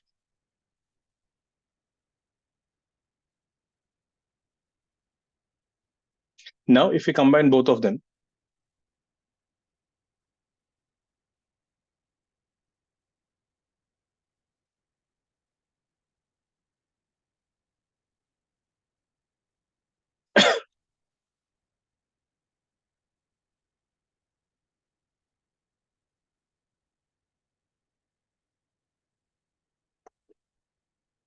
head in the page. Now, if you combine them, the net heat flow is this. dq by dt is minus sigma AE temperature of the body to the power of 4 minus temperature of the surrounding to the power of 4. This is net heat per second. If temperature of the body is greater than temperature of the surrounding, emission is greater than absorption. The temperature will decrease.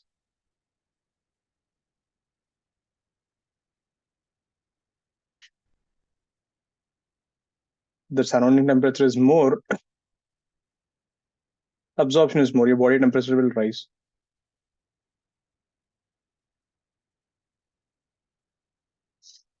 So be careful here.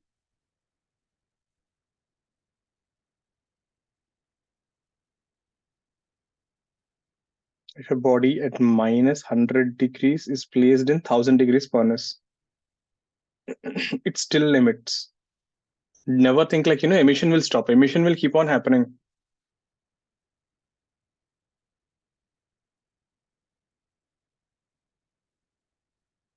And someone asks you, find the radiation emitted by the body.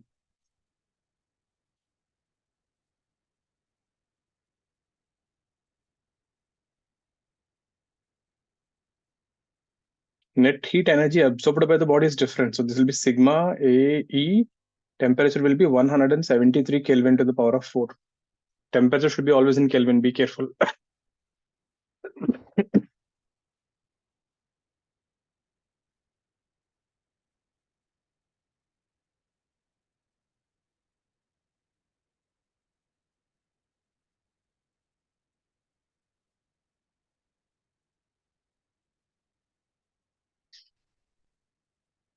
There. So when you combine them, this is your final formula.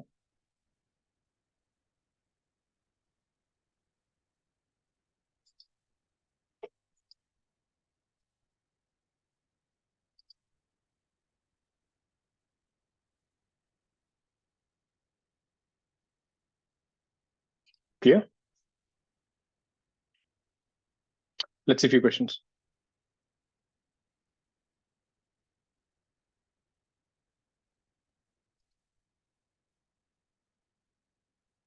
What is Kirchhoff's law?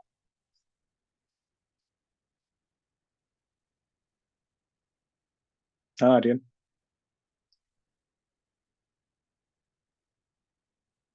When did I say rate of emission is rate of absorption?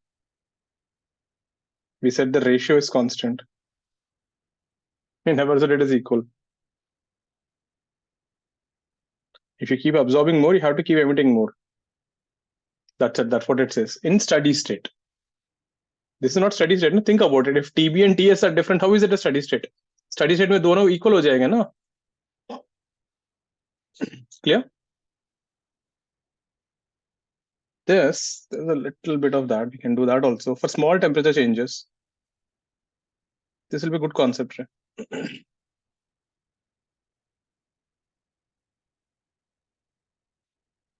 For small temperature difference, that is delta T, which is temperature of the body minus temperature of the surrounding.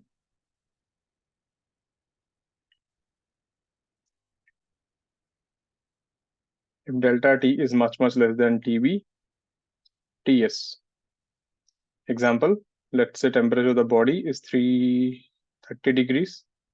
Temperature of the surrounding is 27 degrees. Delta T is 3 Kelvin, which is much lesser than 300 Kelvin and 303 Kelvin. Be careful, you have to compare with Kelvin, not Celsius. 3 is comparable to 30, but 3 is very small compared to 300. Then your formula becomes like this. dq by dt is minus sigma AE TB power 4 minus TS power 4 minus sigma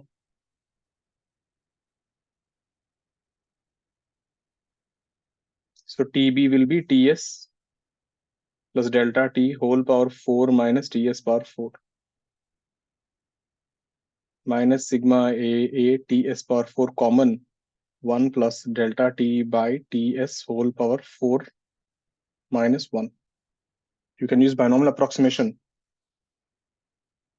We can do dq by dt is 4 sigma AE TS power 4. This is 1 plus 4 delta T by TS minus 1. So dq by dt is minus 4 sigma AE TS cube into delta T. dq can be written as ms dt.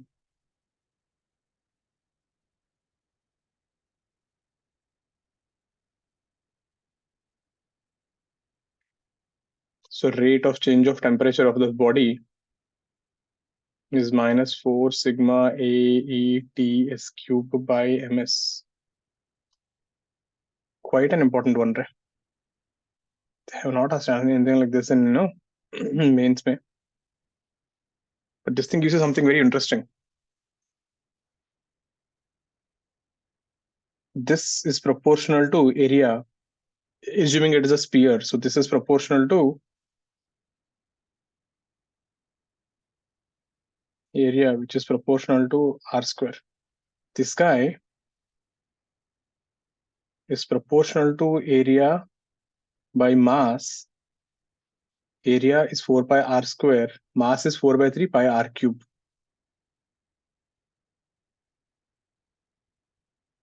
So this gives 1 by r. This is called cube square law. Not there in the portion, but quite an important thing.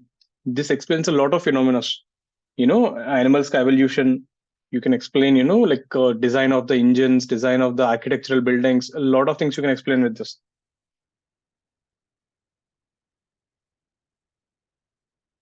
Tell me one thing. What is the biggest land animal that you know? I asked this question last year to someone, and they said Sudhir.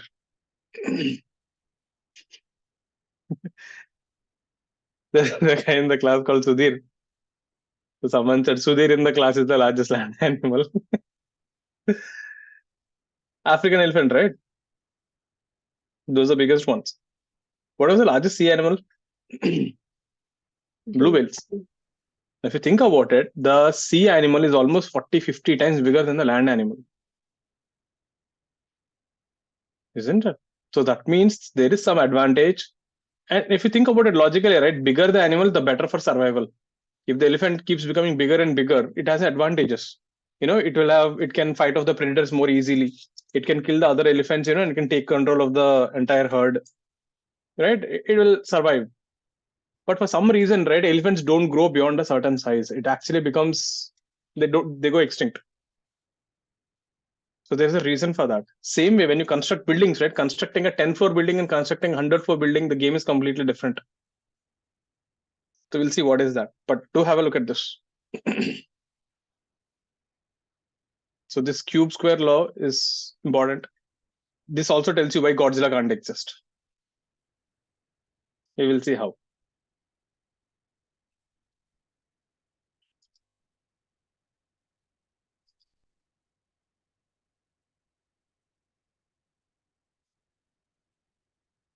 Let me show you a question on this, and from there, let me explain you why whales are bigger and why Sudhir is the largest land animal.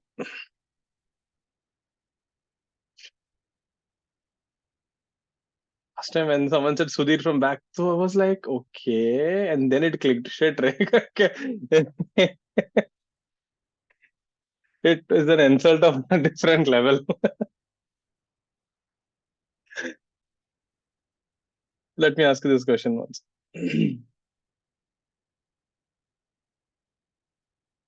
So we have a sphere of radius r, and we have another sphere of radius 2r, identical, only the radius is different.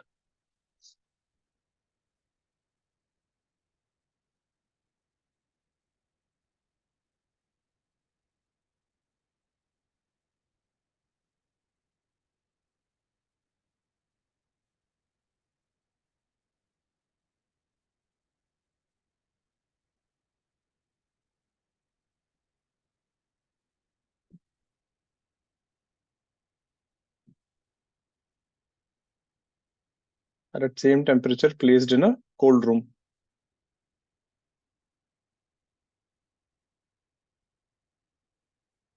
Now the question is, who will lose more heat per second?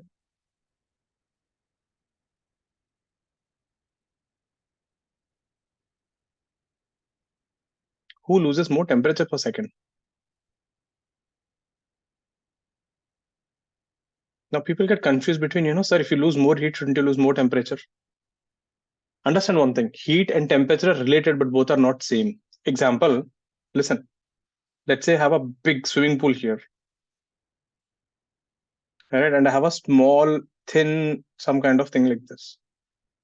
Now, if I remove 20 liters of water, the height will change only little. But if I remove 5 liters of water, the height will decrease. Now, you tell me who lost more water? The swimming pool. But who lost more height? This container. The heat is like water. Height is like temperature. Think of like this. Will water flow from more water to less water? Or from more height to less height? Water flows from, so if I take a container like this, there is a water till here and there is a water till here. Who has more water? The right side. But when I open this tap, water will still flow from left to right now. I hope you're getting the analogy. Water is like heat flow. Height is like temperature. Both are not same. Heat flows from high temperature to low temperature, not from more heat to less heat. Clear? Water flows from high height to lower height, not from more water to less water. Yeah. Get this 30 seconds, I think. Yeah, Nika. Sorry, both got it. Lakshika, right? Others, try. I'll give you a minute. This will be proper mains level question.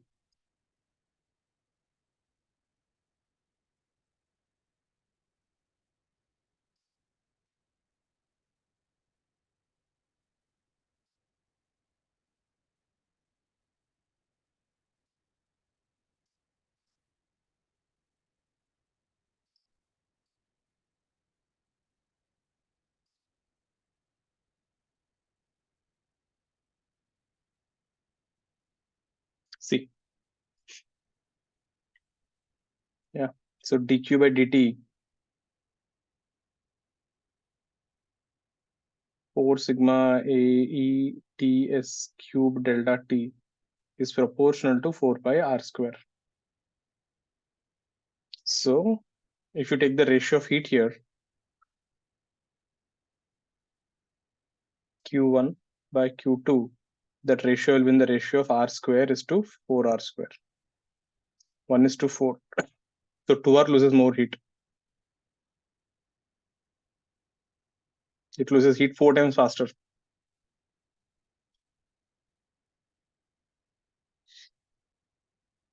Whereas dt by d time 4 sigma A E T S cube delta T by M into S. Area is 4 pi r square. Mass is density into 4 by 3 pi r cube. So this is proportional to 1 by r. So here the rate of change of temperature. So this thing, the r will lose more temperature. So this tells you something. That means smaller animals lose heat faster or lose temperature faster. They can control the temperature in a much better way. Bigger animals have a problem with controlling the temperature.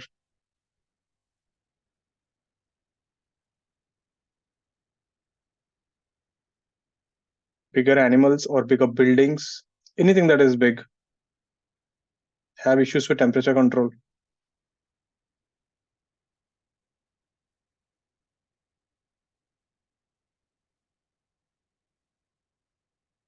Now, if you think about it, if you take animals like rats and all, they don't have any sweat glands or anything. They generally don't have a problem. Ever seen dogs? When it is winter and all, they put their tongue out and they keep doing the blowing air in and out. I used to think the dog is smiling at me. Yeah. So when I was a kid, that is what I used to think. Oh, this dog is so happy looking at me, it is smiling at me. So what the dog is actually doing, right? Outside it becomes so hot, it is actually breathing air in and out. It is using ventilation basically. It is cooling down its body. Now, if you look at lions and tigers, they love water. Same reason. Outside, when it gets heated up, they go and jump into the water and they play with the water. Now, when it comes to humans, we have sweat glands. So when it gets too hot, we start sweating and we try to cool down our system. The problem with this cooling thing, right? If you see now, all living creatures, their entire body, right, works in a certain temperature range. That is the reason now, when you get a fever, if you see, it doesn't go 20-30 degrees. Your temperature just goes from what?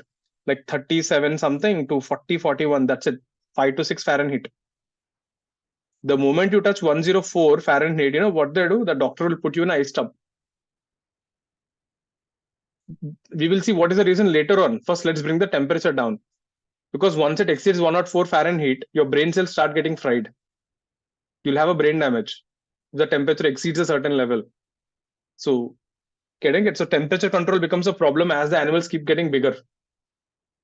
Are you getting that point? Now, when you look at animals like elephants, think about it. Ever seen an elephant skin? It has a lot of loose skin. Elephant skin is not tight. So because the animal is bigger, what it is trying to do, it is trying to increase the surface area in order to emit more heat. Ever seen African elephants? They have big ears. You know why? Someone said, sir, they can, put wind on them like fans. Jaisa. That will be more, that will tire them more. It is not for that. If you see their ears now, their ears are pretty big and they're very thin. So all the blood, right, arteries, the blood is flowing through these ears and is coming back. They're using this, ears like a ventilation system. It's like a cooling system. The blood flowing through the thin ears, right, it is used to dissipate heat out faster. Now, this is the problem. If the elephant keeps getting bigger and bigger, it becomes more and more difficult for temperature control. Its enzymes and functions will stop working properly. It will have some kind of disease and malfunction and the elephant dies. So this is the issue. So as the animals keep getting bigger and bigger, cube square law, this is what it says. It becomes more and more difficult for temperature control. Bigger the animal, more difficult for temperature control. Making sense? Tell me one thing, heard about mammoths? These are bigger, much larger. But when did they live? Ice Age. Ice Age. They didn't have a problem with temperature control. They could survive. They could have bigger and bigger. But when did they die? When Ice Age ended. Now, if you go back to whales, where do whales live? In water. And ever seen in winter, when it is very cold and there is a water on your body, it feels very cold. Water absorbs heat 25 times faster than air. So animals in the water, right? They need not have a problem with this temperature control. They can keep growing larger. Making sense? This is what same happens in architecture also. If you're constructing a building of 10 floors, let's say if you build a building of 10 into 10 cube, the moment you make 100 into 100, all the rooms in the middle of the building, right, they'll get overheated. I'll give you a simple thing. See, let's say if you take a cube, if you look at the pressure or the force acting on the base, the pressure will be force by area. So that will be mg by area. Mg is density, a cube into g by area is a square. So this is rho ag. Now, if you make this cube 100 times bigger,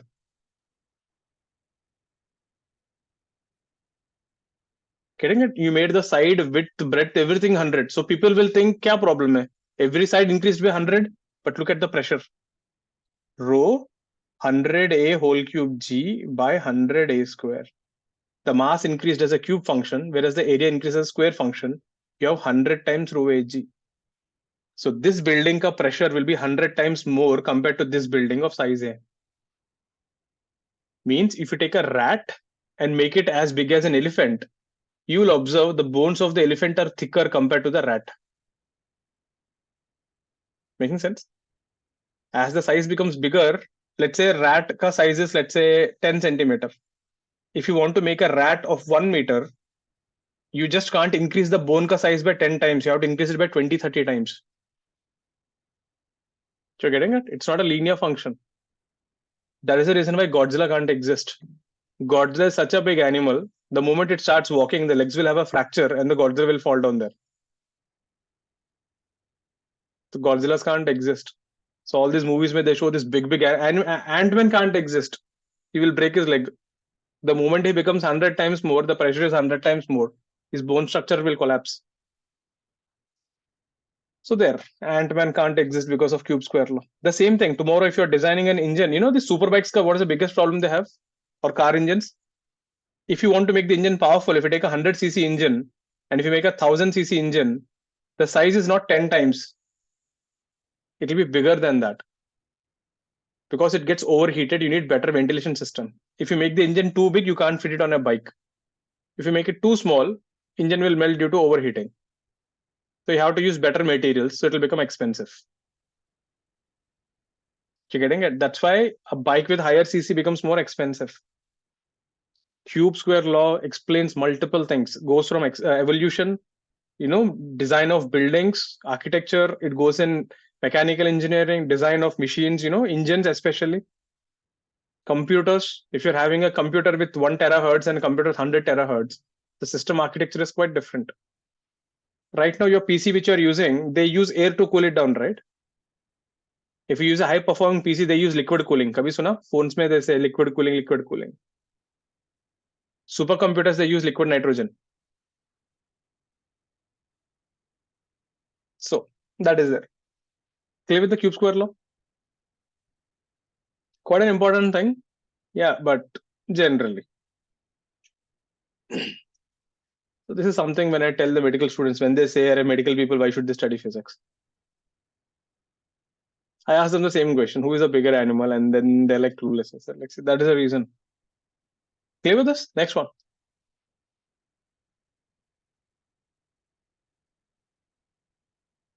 It's quite an important question.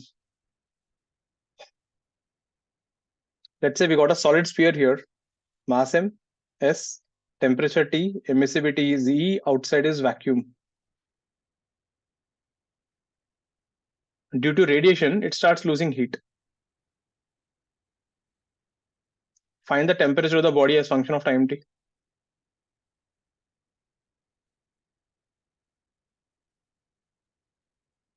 Remember, I taught you only one formula now, this one. dq by dt sigma E TB power 4 minus TS power 4. Vacuum meaning surrounding is 0.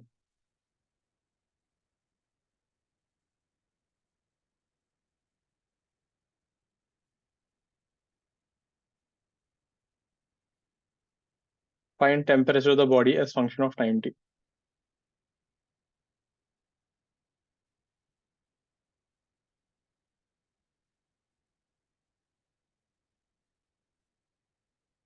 Initial temperature is T naught. Get it? So if it is losing heat, it cools down.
Help you? Let me show you one. Simple question. What is the heat radiated per second? So dq by dt is minus sigma AE temperature of the body T power 4 minus surrounding is E power 4. What is dq? ms dt. Done. Single equation actually. Minus sigma AE T power 4. So dt by T power 4 is minus sigma AE by ms into dt. Integrate. Temperature will go from T naught to T and 0 to time. So T power 4 का integration is T power minus 4 minus 3 by minus 3. Limits T naught to T minus sigma AE T by ms. This will be 1 by T cube by 1 by T naught cube. 3 sigma AE T by ms. There, that's your answer for T.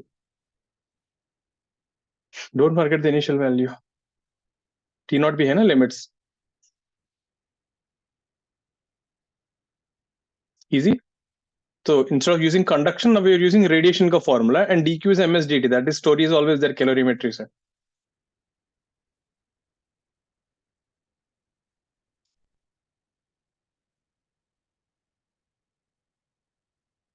Next one.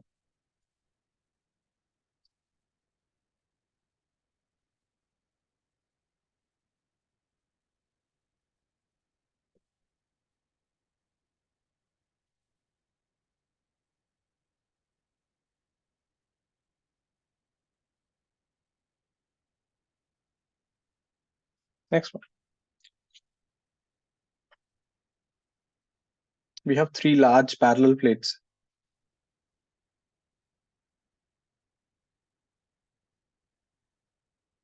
And you can almost treat them as infinity.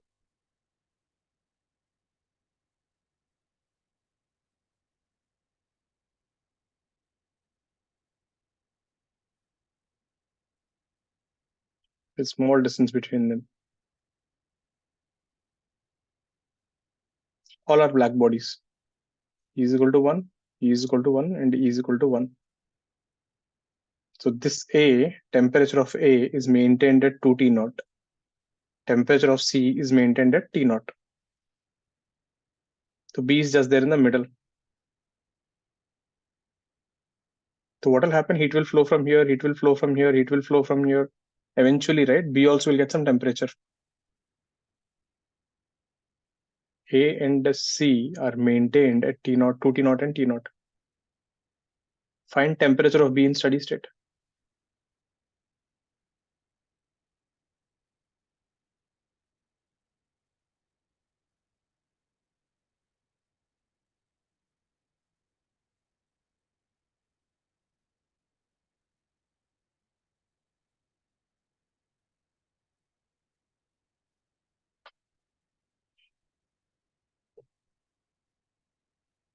Outside everything is vacuum. Huh?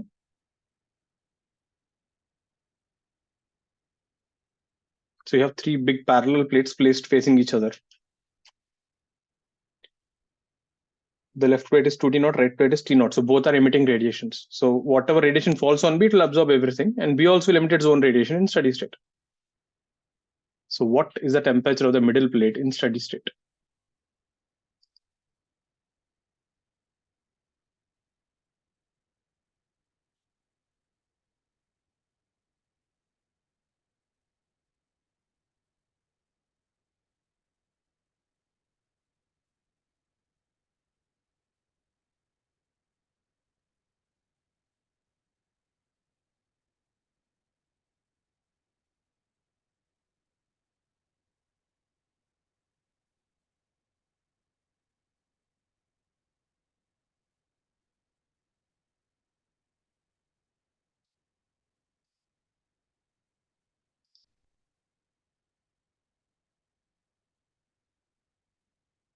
P का कुछ initial temperature नहीं है.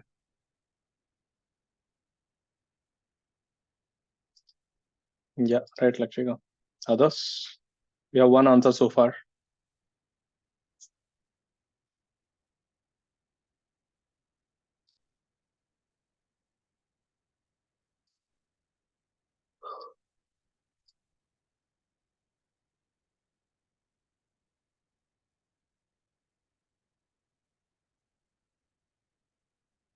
Take now whatever you want. I'm asking in steady state God. It doesn't matter. Root 3T naught nahi Anusha. That is not right. Adrit, it doesn't matter what is the initial temperature. Steady state. Root 17 nahi, that is still wrong Anusha. Forgetting something.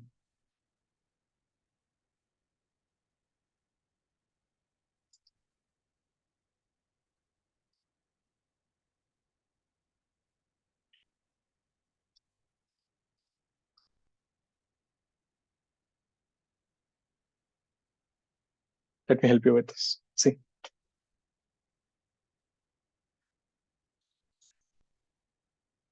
Just draw an energy flow diagram. A is giving out energy in this direction. How much? Sigma A E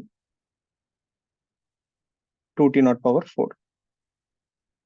This is also sigma A E 2T naught power 4.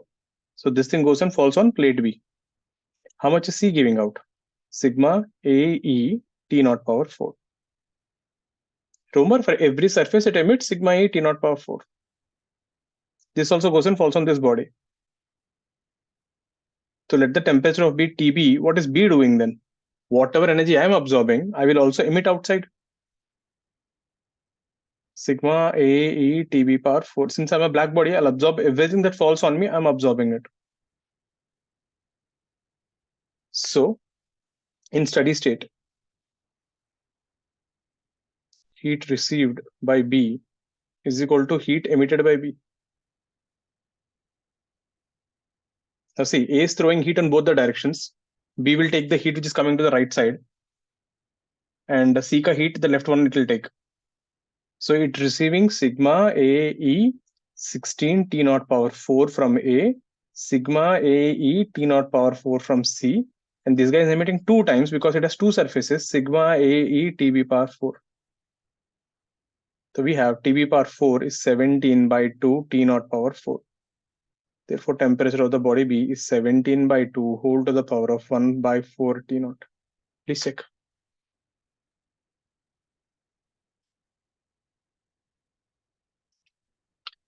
Is that clear, everyone?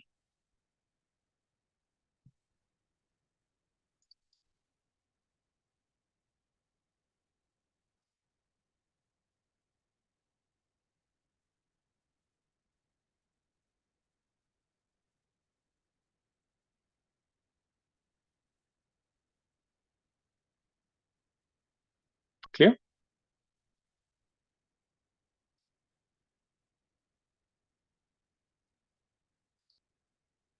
What if I have one more plate in the middle?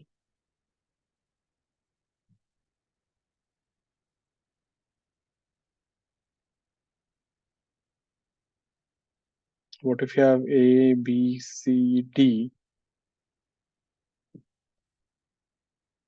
This guy is 2T naught and this guy is T naught. All are black bodies.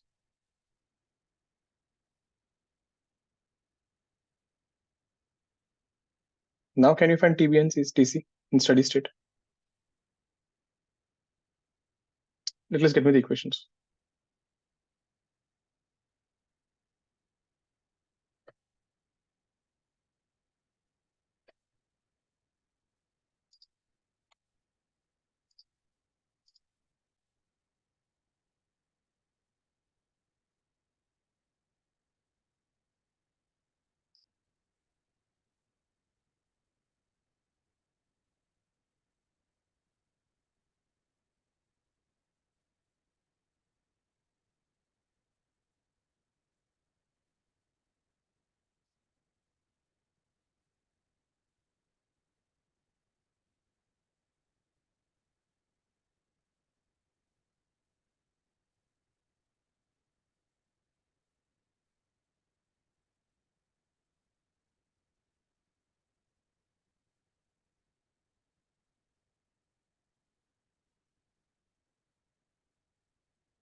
This previous one, we could have actually written this in this form. Temperature of B will be TA per 4 plus TB per 4 by 2 whole to the power of 1 by 4, isn't it?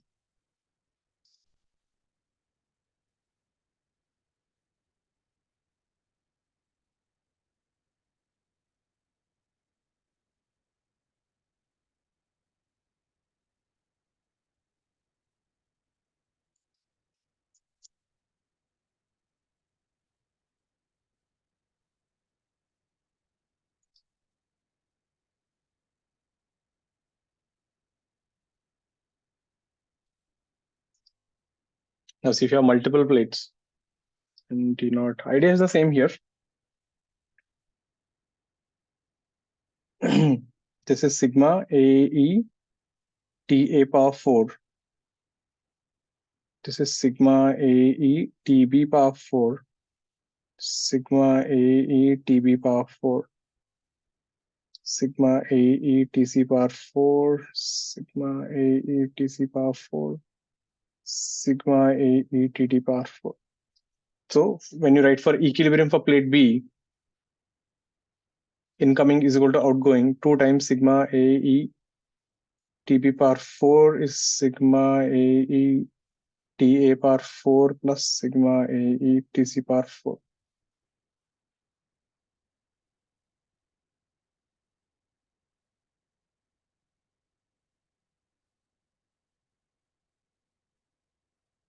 Similarly, for plate C, when you write, we get 2 TC power 4 is equal to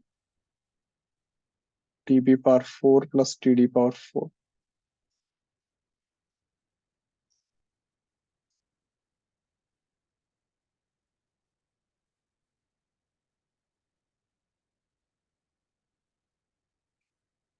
How many equations are there? TB and this thing, right? Yeah, I'll get it from here. I know TD and I know this thing. Take TC from here and substitute, you'll get TB. Equation 1, equation 2. So from here you can solve. You'll end up with TB and TC. That's it. You just have to write the energy flow diagram. Clear, everyone?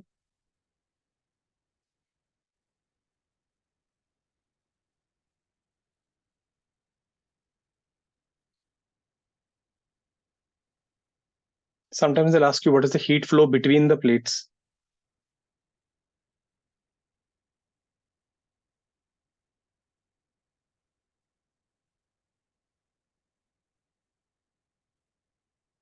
If you say heat flow between the plates is nothing but this minus this, na? Sigma AE T power 4 minus sigma AE TB power 4. Or sigma AE TB power 4 minus TC power 4 and so on. That is the heat flow between the plates. So let me give you a more general formula for this. But is this clear, everyone?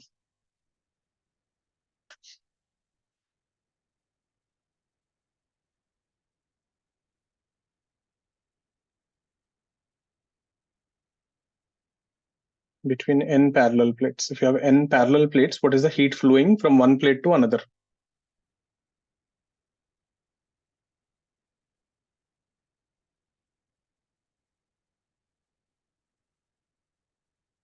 Okay. And you know this temperature.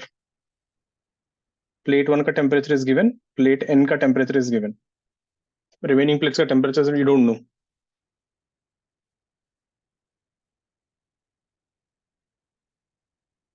Generally, exam when they give you, they'll give you that only.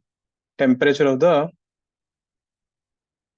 end plates, T1 and T2.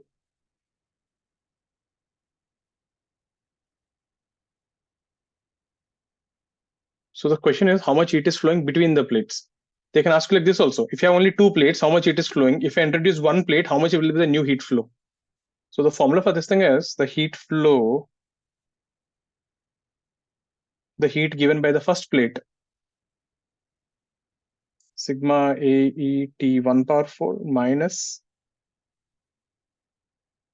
sigma AE T2 power 4. If you write for the second plate, because see, it is the same heat flow, right? Steady state, na? Whatever heat is going from here to here, the same heat should go from here to here. The same heat should go from here to here. Steady state. This guy is giving sigma AET1 power 4, and this guy is returning back sigma AET2 power 4. So the balance is H. This will be sigma AET2 power 4 minus sigma AET3 power 4, and so on. Sigma AET n minus 1 4 minus sigma AET n power 4. Now, if I can just get all of these equations and add them, T1 power 4 minus T2 power 4 is H proportionally.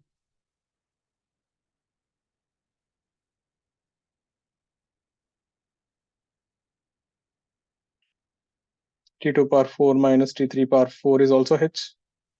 So on. Tn minus 1 power 4 by Tn power 4 is also H. If I add all them,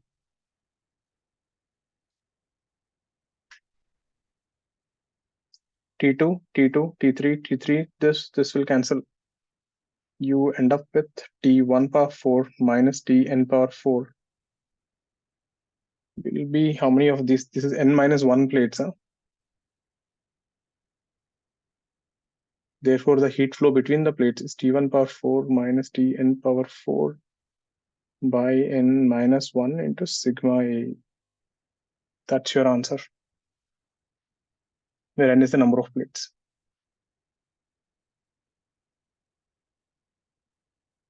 T1 is greater than Tn.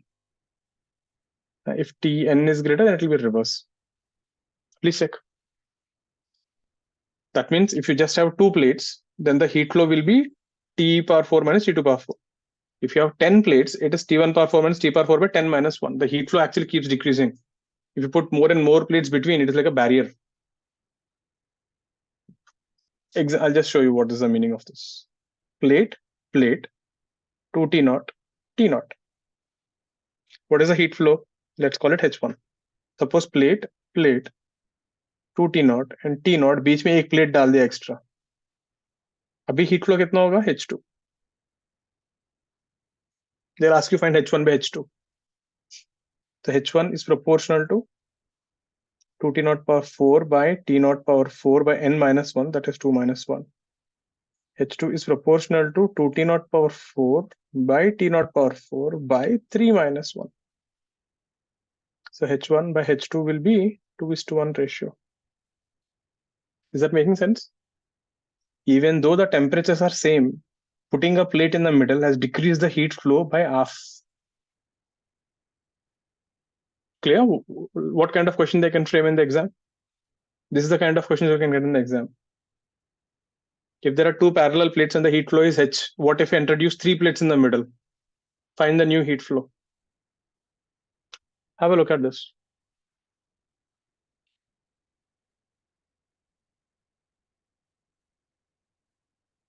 Clear? So with this, we'll wrap up for the day. So next class when we meet, we will continue with this. We have more good questions on this, and then we'll do something called Wien's displacement law. Mostly next class, we should wrap it up. Time permits, we'll start fluid, or else it's fine. But next class, we'll be done with heat and thermodynamics. So do start solving. In case you have not solved for this material before, do start finishing it off. I'll be sending you a sheet on entire heat and thermodynamics. So fine, we'll wrap up with this. So I'll catch up again on next Wednesday. So any doubts, anything you can stay back and ask, also free to leave. So take care.